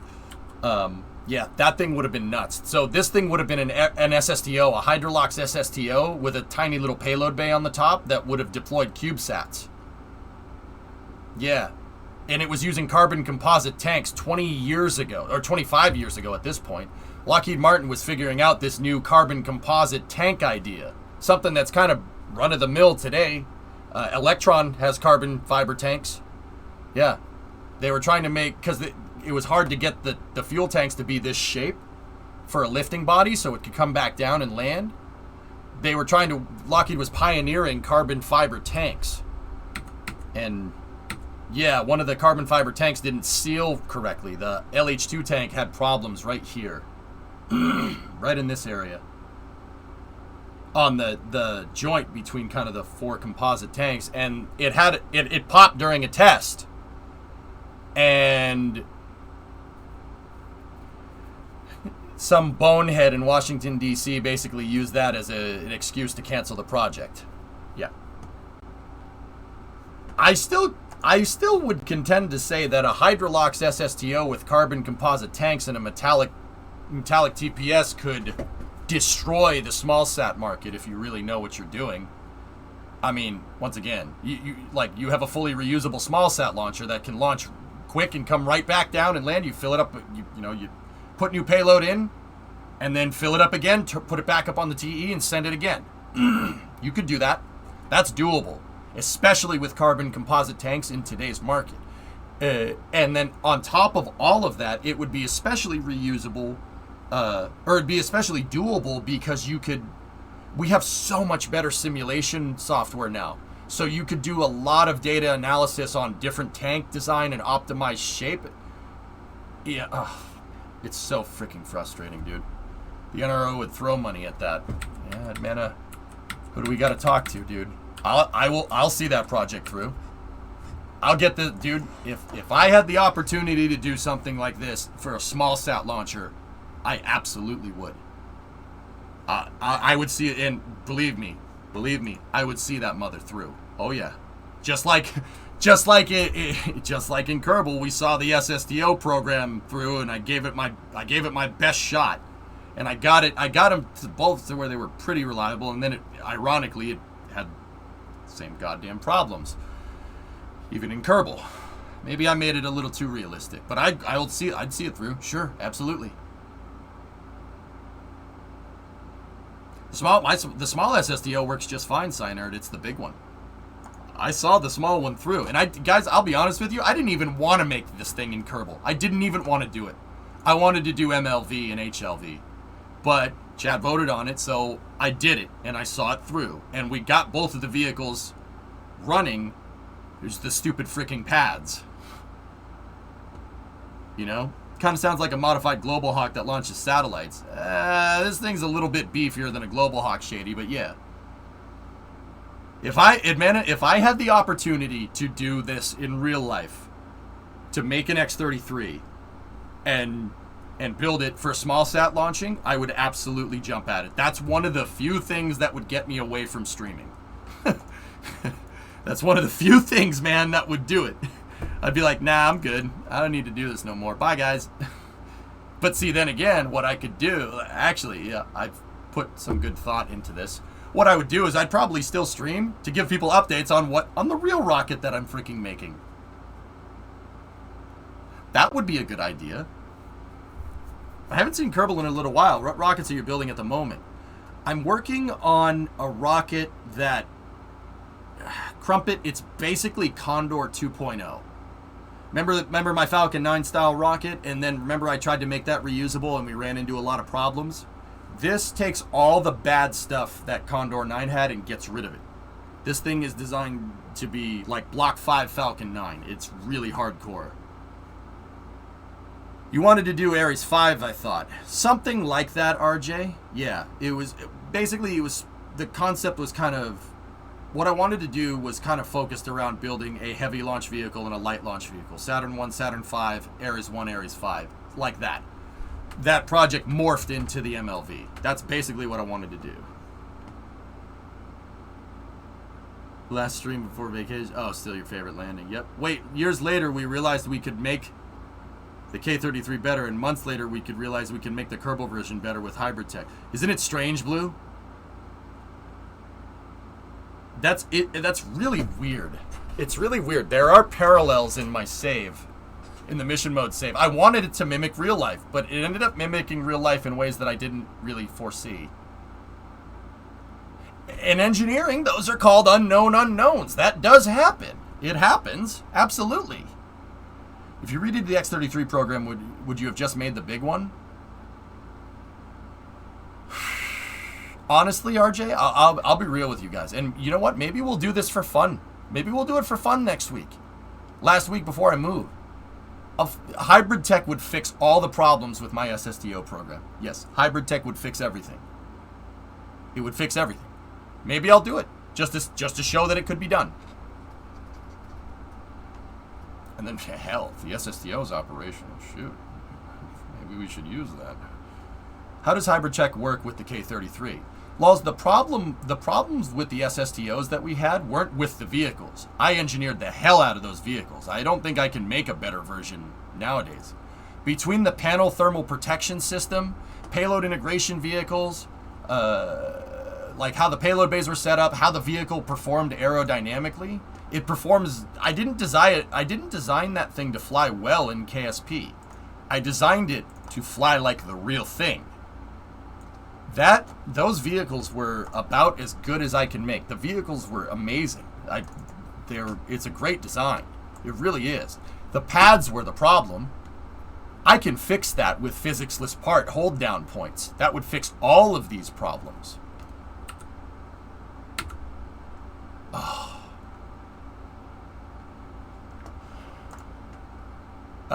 Yeah, probably not, Flykin. Is there any progress on the neutron pad at Wallops? I've seen nothing, Mab. They're building the factory for it right now. Look at that thing. If I had some hybrid tech hold down points like what we have with MLV, and then we did some hybrid tech joints for the launch pad, that fixes all of these problems. Instantly fixes all these problems. It should work. I mean, don't get me wrong, there's no guarantees, but yeah, I built Venture Star and the X-33 in Kerbal, and they were amazing. They worked exactly as intended, which is pretty nuts considering Kerbal understands what the heck this thing is doing. That's pretty insane. You know what? We should do that next week. Would you guys want me to do that? Hybrid tech out the SSTOs the last week before I move to prove that they could work? I'll do it. I want to do it. Yeah, I want to do it. I'm going to do it. We'll start with the small SSTO pad, and I'll get that thing like 100% working. We'll do that next week. Sure, absolutely. Because, look, dude, come on. That was one of my best. I cannot make an SSTO that's Venture Star style. I can't make it better than that. That thing's amazing. All right, cool. We have our content for next week. I mean, look at this thing. So, fellas, like for the people that don't know, that's a shuttle-sized payload bay. This vehicle was gigantic. It was absolutely insane. And I built a pad for it to be able to reuse it. So I could land the thing on the runway, and then I had a vehicle, an airport tug, that would just drag it back over here. We had a crane that could put new payload in. And this is the test article, and then it could turn it right back up onto the pad. Look at that.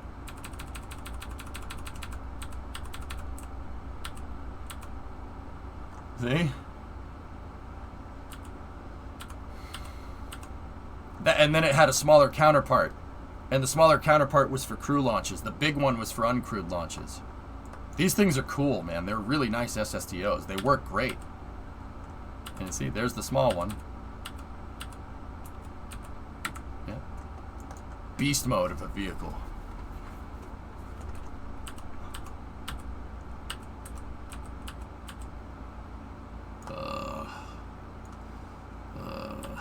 Bad memories. Yeah, see? I used it to deploy small sats. I'm telling you, someone can figure this out in real life and can solve some of the problems with the composite tanks, which Lockheed themselves said they could. Yeah, it's doable, dudes. Very doable. But anyway, Viaspace I think is going to use Complex 48. I think they're going to use that.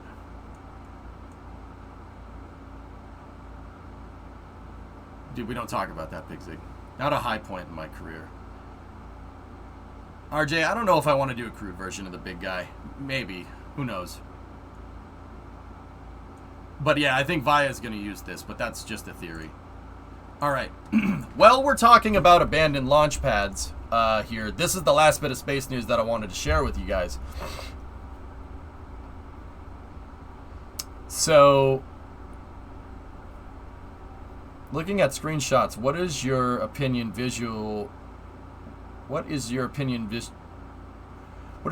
visual-only mods like Waterfall and Scatterer? I don't know.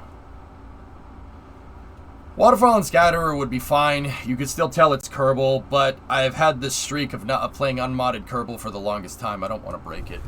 Maybe I'll break it after KSP2 comes out. You know what I'm saying? I don't know.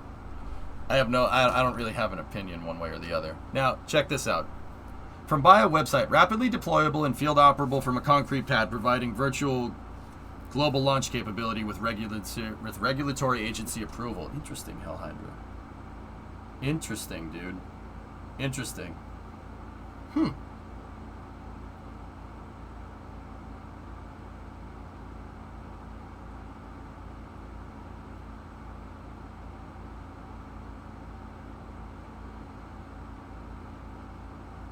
Seems like they're going the Astra route. Okay.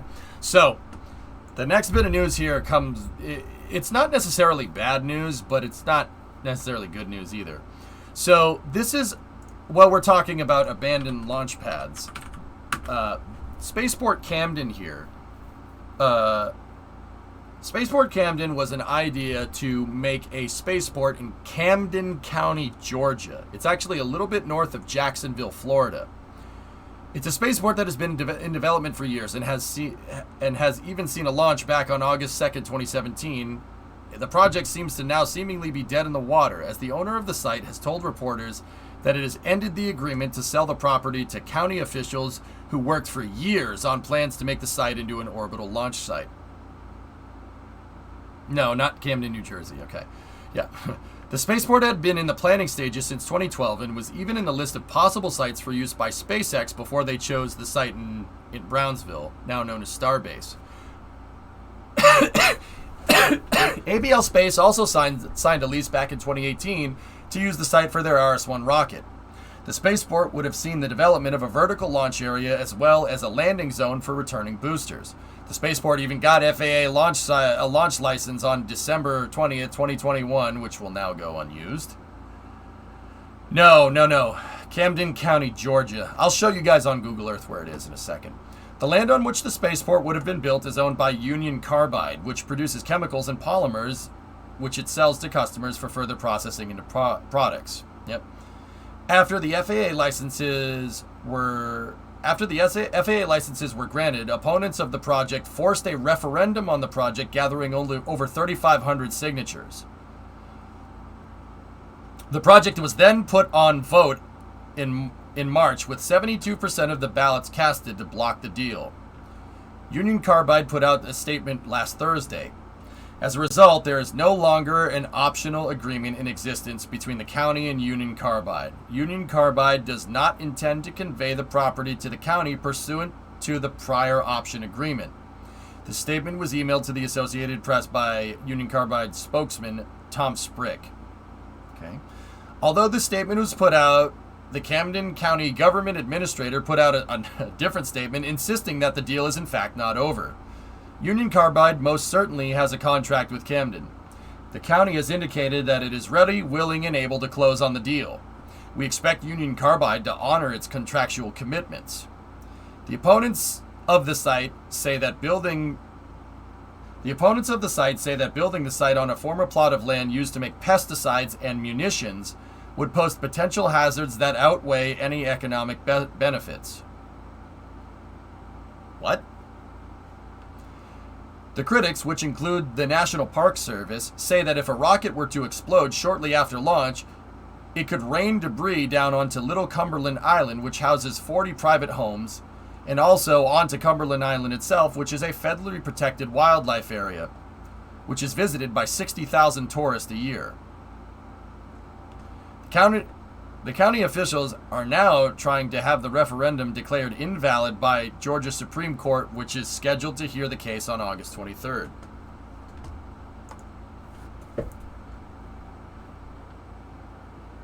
Huh. It sounds like Union Carbide got wind of that referendum and said, we don't want to be attached to this project because it could be bad press for the company. That sounds like what happened here. But it's interesting because the county officials are like, the hell you are pulling out of this deal. So I'll show you guys where this is. So Kennedy Space Center is right here, right? You got to go a little bit north. There's Daytona Beach. There's Jacksonville. And we're talking right over here. There's Cumberland Island. This is the area we're talking about. It's a former Union Carbide processing facility. They made all kinds of stuff. It's funny because their industrial equipment looks like there were launch pads here at one point. So there's a lot of heavy infrastructure out here. It's actually kind of perfect for building a pad because there was industrial stuff. Like the road's already graded and you can move heavy payloads. Like Union Carbide has good press. And man, why else would they pull out of the deal? It's very interesting. But it's actually a pretty prime spot for a launch pad, to be 100% real. It's interesting to me because they cite they cite environmental contamination being the reason why they don't want a rocket here. But that's funny to me. The irony there is kind of unfounded. It's funny because people hear rockets and they go, oh no, like people that are pro-environment, right? That people that like the environment, and you know, kind of rightly so. I get it. They don't want rockets launching in an environmentally protected area. The irony is that putting a rocket launch site in your national wildlife refuge is actually one of the smartest things that you could do. Because no one's building their house next to a rocket launch pad. It'll basically make it permanently protected area because nobody can be around a rocket launch. So it's safeguarding against it, which is hilarious to me. That's exactly what happened at another launch site that's just south of here, like I was talking about just a second ago. Yeah, spot the difference here. Spot the difference here and here. Here and here. Do we see a difference here in geography? It's funny because they're talking about that and they're like, oh, it's gonna wreck the wildlife area, but it's honestly kind of weird because, yeah, you guys said it already in chat. It's also kind of weird because the area is already contaminated, and having a rocket launch site here would make sure that maybe you have to do environmental remediation. Like, oh, I don't know, another company had to do environmental remediation around the area that they're building their launch pads in. Wait. What's the name of that place? Please, what's the name of this place right here? You see, the eco people don't understand that, yeah, there is some, you know, it's a little bit of industry. But that little bit of industry with rocket launches basically ensure that this area will stay environmentally protected for decades. The whole Rio Grande Valley in this area. And the Rio Grande estuary right here. But, yeah, interesting. It looks like the county people... The people in Camden County, Georgia, it seems like they had the same idea. Which is interesting. It kind of sucks because that's actually a prime spot for a launch pad. You already have the industrial infrastructure out there. And you could make one heck of a nice launch complex here for launching and landing rockets.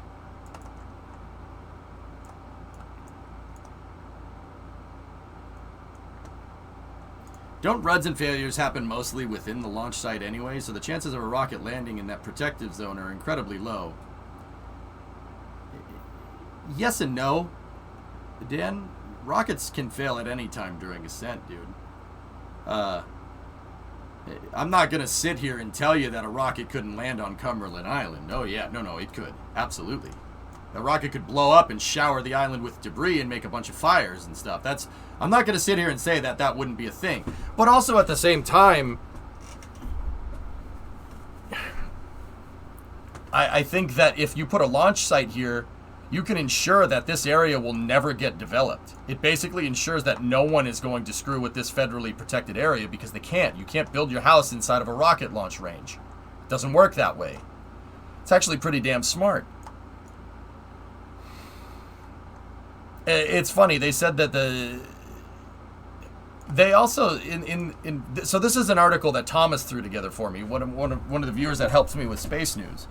It's funny that they said that the opponents say that building a site on the former plotted land used to make pesticides and munitions would pose potential hazards that outweigh any economic benefits.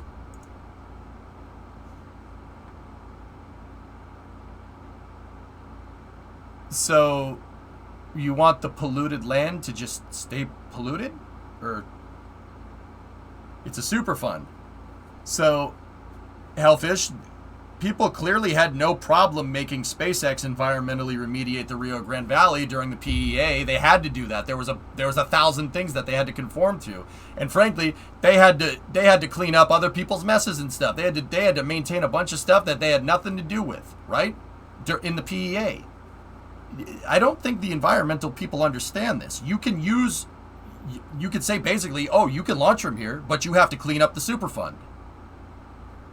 SpaceX had no problem doing that with the Rio Grande Valley. This was like recent too. This was like a month ago or 2 months ago, something like that. right? Potential Rudd releasing bad stuff, yeah. And if you launch a Hydrolox rocket from there, then what? Like I said, the potential hazards could outweigh economic benefits. I'm pretty sure if you're landing rockets that, I'm pretty sure that that's not what's going on there. Yeah, also.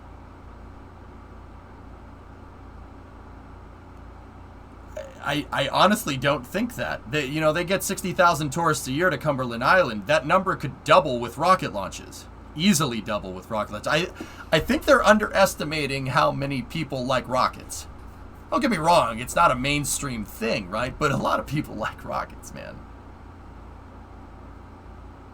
Landing, who wanted to buy the place? Union Carbide, a company that deals with like raw materials. They refine raw materials and then sell. It's like a mining company, basically. Union Carbide was going to sell it to the state, Ivan, to sell it to the state of Georgia. And the state of Georgia was going to make it a launch site. It's already hosted a launch. I forget who launched from there in 2017. And it already has an FAA launch license, so it's clear. The FAA did a PEA on the entire area and concluded that it's good for launching rockets. And the people don't want to launch it because rocket's bad for the environment. Bad. Vector Space launched their Vector R from there. That's it. Yeah, that's the one. Hey, how goes it? Have you seen this?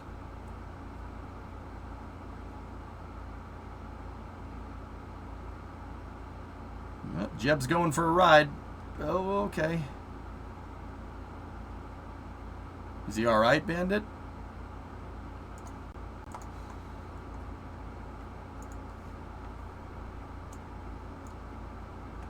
Big loud things bad. Boom's bad. Yeah, he's fine. Alright, cool. That's what matters. Maybe they found something more about their local pollution than the state knew and wanted to get out of the deal.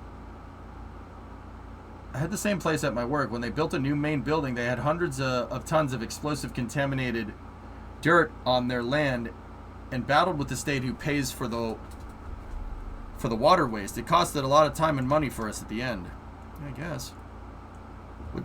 Wonder if SpaceX could use that as a launch site. Well, Stealthy Sumo, SpaceX almost built Starbase right here. You see? You picture a bunch of super heavy pads right here? A bunch of OLMs right there? That almost happened. That was close to happening.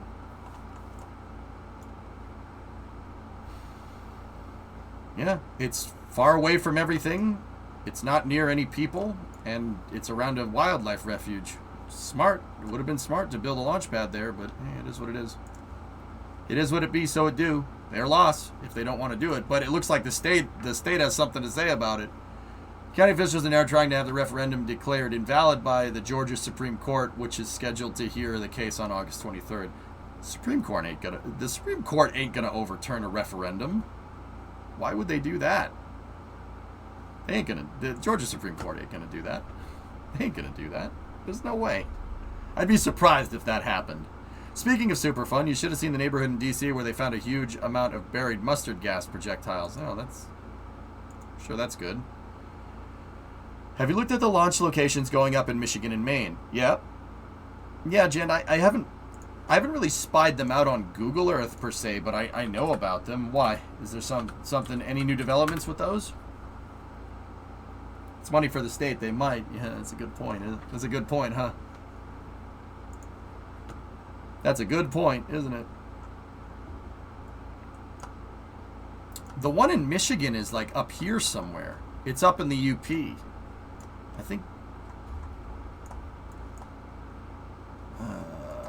I think it's around an old Air Force base, if I'm remembering correctly. Could be wrong, though.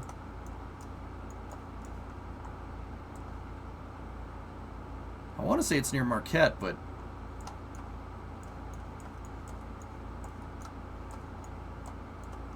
Is that it? No. Powell County?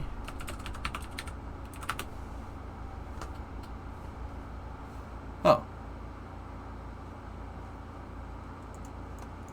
It's at the air base. Where's the air base? Is that the air base? No, that's something. It's freaking UP, man. There is nothing up there. Where is it? They're looking to make a small sat launch site in Michigan, Blue. Yeah. It's at an Air Force base, but I don't... Or an ex-Air Force base. I don't know where the hell it is. 1 vertical and 2 horizontal. The old air base is south of Marquette.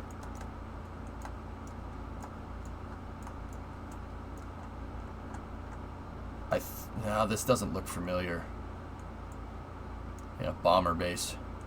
Anytime you see something like that, bomber base. This is where they stage the bombers.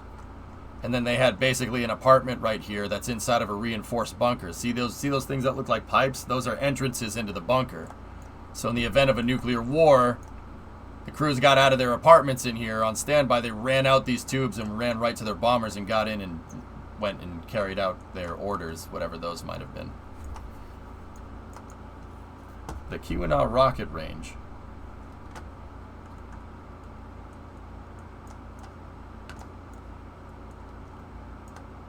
I'm not finding it, dudes. I thought it was near the coast.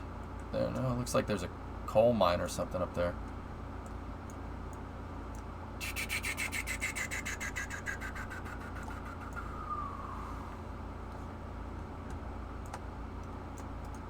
I'll put that in Stealthy Sumo and see what it does. Oh.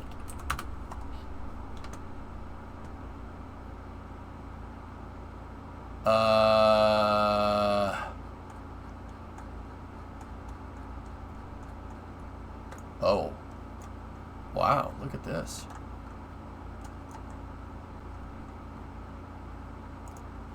So, there were launch pads up here. Funny story. They tested rockets up here a long time ago. I just don't know where the heck it is. Maybe it's up here? Man, this is in the sticks. This is out. This is the sticks of the sticks, dudes. There is nothing up there. Palisade hasn't started building yet. Yeah, there is nothing up there. There's not a lot in the entire Upper Peninsula of Michigan. There's really not a lot. There's Sault Ste. Marie, and then there's about it. And then that's about it.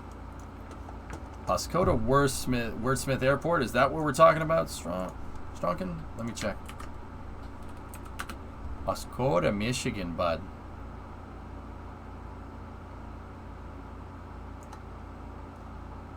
Yeah, this is it. I remember it because I was wondering about the houses here. Wordsmith is one of the horizontal launch sites. Yeah. Plane. Oh, no. Nope. I don't, nope. We just, let's just never look at that again. Okay. Yeah, Jocka, there you go. Yeah, Jester, Sault Ste. Marie. Kit, yep. I don't need to look at that ever again. Yep. Wait, what was that? Nothing. It was nothing. Nothing. See you tomorrow in class, Miss Vaughn. Anyway. Where's the one in Maine, Jen? I thought it was... I don't know where it is. I think it's over here. I think it's northeast of Bar Harbor. Flint Island. Okay, Flint Island. In Harrington, Maine. Yep, northeast of Bar Harbor. That one? They're going to launch rockets from here? What's our latitude right now? 44 degrees north. It's not too bad.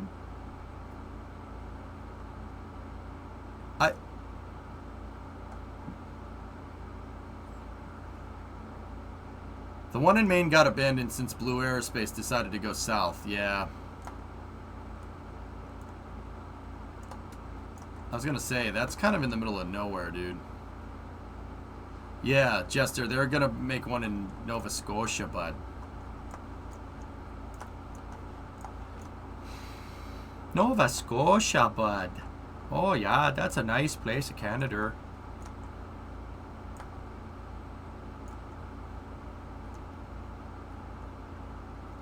And the one in the UP wasn't out there in the middle of nowhere? Okay, that's fair.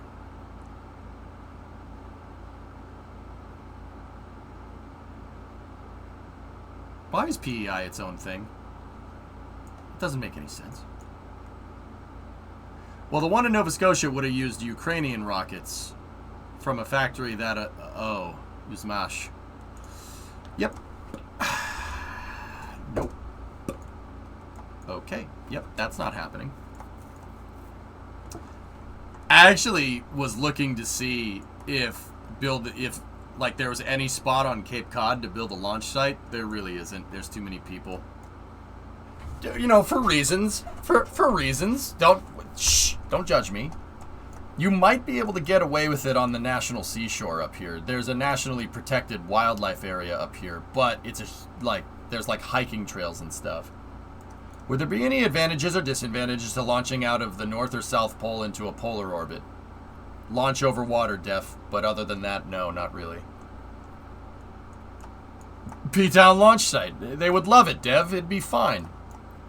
Now, there's not enough space, but you could launch stuff from here if there was no people here. The best spot that I've kind of figured that you could launch rockets from would be right here. There's a VOR right here, and it's a nice flat area with an industrial road going to it, but there's also like houses that are like less than a quarter mile away. But you could launch off here. Like, that's a good spot. There's also an old Air Force base right here. It's an Air Force base for over-the-horizon radar and stuff, though. That would be a good launch site. But once again, there's houses that are super freaking close. Buy them out. Buy them all. That's a couple $1,000,000 right there, dude, on the Cape. But even then, I think that these houses back here are still too close. How close are they to the shore? They're a mile. It's still too close. Cape Cod is small, man. Nantucket, too many people. The other thing would be south of Chatham out here on the sand dune. You could build a pad, but that would mean you'd have to build a road out there, which would really, really get expensive. There's no industrial road that goes out here, so... if you've ever been to Chatham, that's not happening. Yeah, that's not happening. Let's just leave it at that. That's not happening. Build an island offshore? Nah. Let's launch from Martha's Vineyard. It's too many people. There's houses on the coastline all the way around, dude. Every time I found a spot where I thought that would make a good launch site, there's houses. Build like an Abu Dhabi Chatham. Yeah. There's a reason why all those projects went belly up, to be honest. And then on Nantucket, there's too much stuff. Actually, wait, what's up here? Oh, please tell me there's no houses up here. Okay, there's a lighthouse. Oh, damn.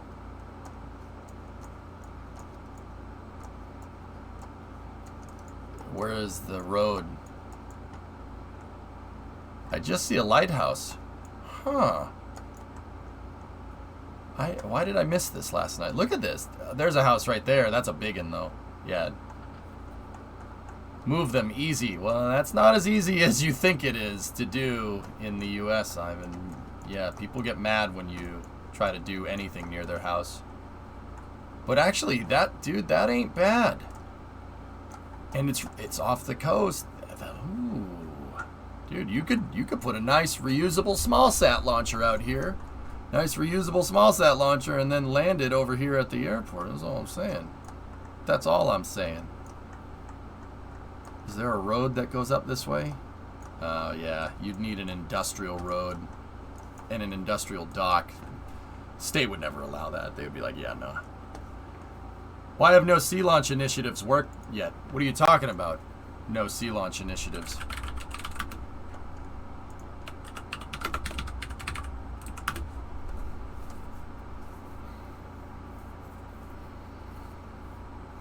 Sea launch worked. Sea launch worked just fine. There once was a man from Nantucket who wanted to launch rockets into space. There is the Sea Launch. There is a project called Sea Launch Def that actually was pretty damn successful for what it was. It was It was a private company, it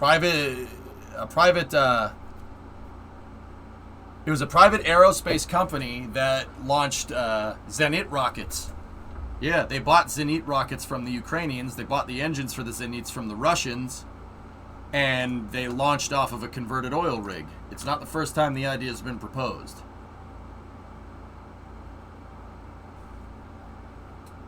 The Islanders might protest? Yeah, Dev, if you know, you know. Yeah, of course they will. You could take a dump over there and they'd probably protest it. Yeah, it's a converted oil rig, dude. So, yeah, Sea Launch was one of the first really successful commercial providers. It was a project by Boeing, Yuzmash, Energomash from Russia, because they're launching Zenit rockets. Yeah. So the it's two vessels, the Sea Launch Commander and then the Sea Launch Platform. This is a converted oil rig. It's not the first time this idea has been thought up, right? So the payload clean rooms in integration buildings are inside of the Sea Launch. This is a big hollow hangar inside of this. And then when they wanted to put the rocket on the pad, this thing could carry two. It has enough for two to integrate two Zenit rockets. Then when they wanted to get ready to launch, if you look up at the front of the Sea Launch Commander in front of the helicopter pad, that docks right here to the hangar. The ship drives up and it docks, and they have a gantry crane, a bridge crane, that'll pick the rocket up, put it on its transporter erector, and then it rolls out here and verticates it. Oh yeah, it's been done. Sea Launch went belly up. Sea Launch was actually pretty damn successful. They started the project in 95. They got launching in 97 and launched throughout the 2000s, throughout the 2000s, well into the 2010s. And the project went belly up in 2014 for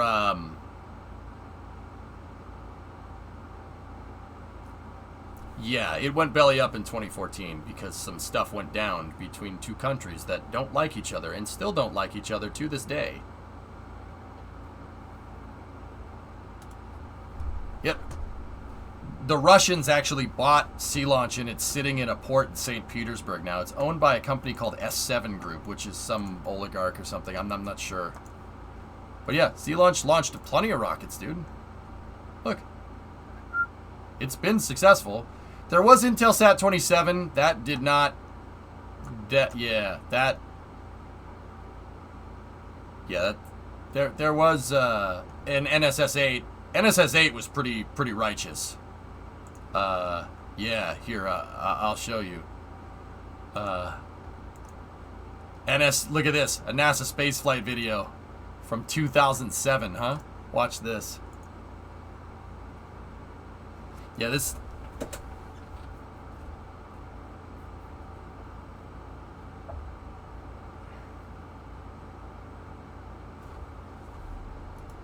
Are you sure that it docks to the front? I've only seen it loading in like that. I could have sworn that it did it to the front, but it did it from the front, but that might be a helicopter hangar. Thomas, I've actually never seen that picture. It's just, it just uses its roll-on, roll-off hangar. That's actually really cool. Yeah, so I don't know if you guys noticed, the rocket was supposed to go up, and then it didn't go up.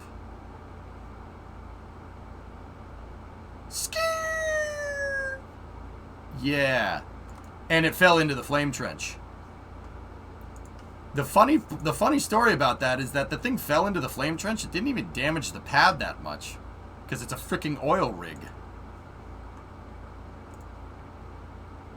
It's interesting, Thomas, that they use the roll-on, roll-off. So my question is now is what the heck is this used for? There's a huge hangar up at the front. That you know what? Now that I'm thinking about it, that's just a helicopter hangar.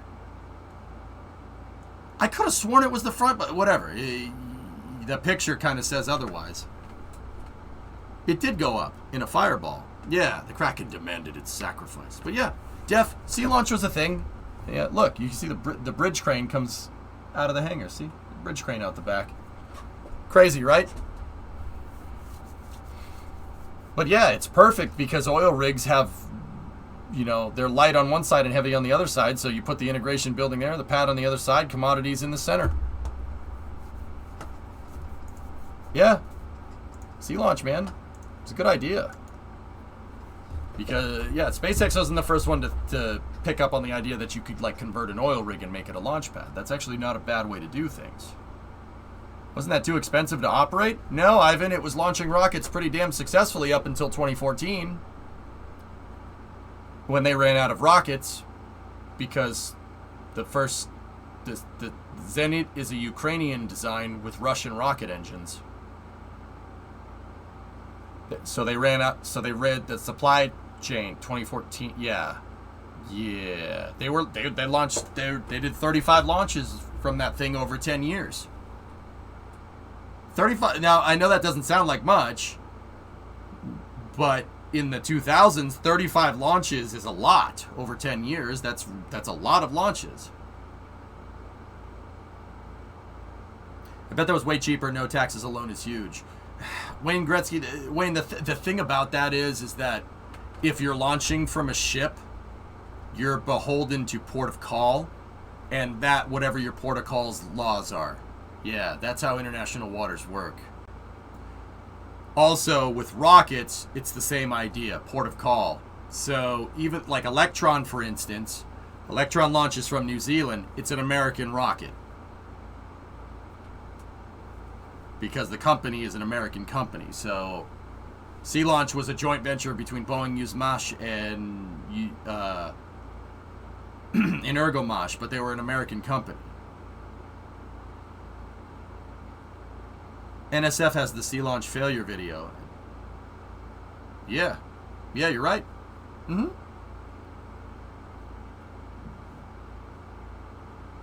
The oil rig Quake was built for a Japanese oil mining company that went belly up in the 90s, and Sea Launch bought it. They bought it cheap. The funny thing is that SpaceX's barges, or SpaceX's oil rigs that they bought, Phobos and Deimos, were also... dude, those oil rigs are like brand new. They're only 10 years old, I think, 10 to 12 years old. Phobos and Deimos. SpaceX bought them for nothing. Turns out that oil rigs are actually pretty inexpensive when when they go belly up. Yeah, Thomas has a picture of what it looked like before. There you go.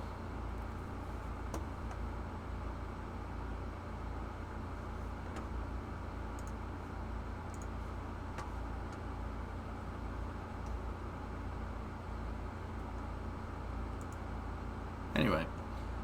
All right, fellas. I think that's all the space news. Covered a lot of ground. Did you guys learn something? I hope so. That's 8:30. Doesn't give us a lot of time.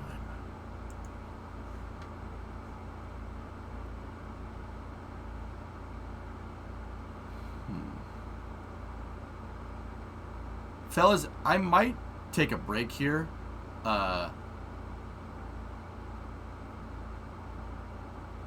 I might take a break here because of,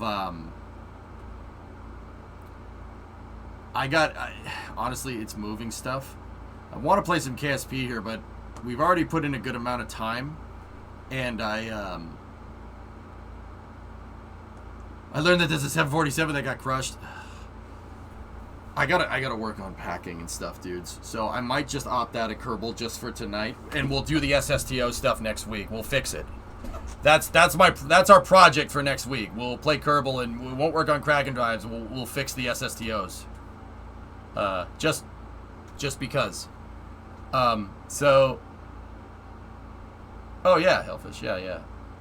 You can get a stroker crank for a 440 that punches it out to 512, and that makes fast do good. All right, fellas. So. I'm gonna take a little bit of a break. I will be back around 11 tonight for either GTA or we might do F1 racing tonight. So it really is up to the guys that race. So we'll see what's good. I'll be back in a little bit. If I don't see you, if you're not around for GTA racing, I will talk to you guys tomorrow, 8 a.m. Falcon 9 launch. We have a launch tomorrow. Starlink launch going out of 39A at Kennedy Space Center. It's launching at 8:19 a.m. tomorrow. I'll be here at 8 o'clock. For anybody that wants a time zone conversion, that's 4 hours before my normal start time. So, yeah, take whatever my normal start time is in your time zone and subtract 4 hours before that. So, I'll see you guys all bright and early for Falcon 9. And, yeah, if I don't see you tomorrow, or I don't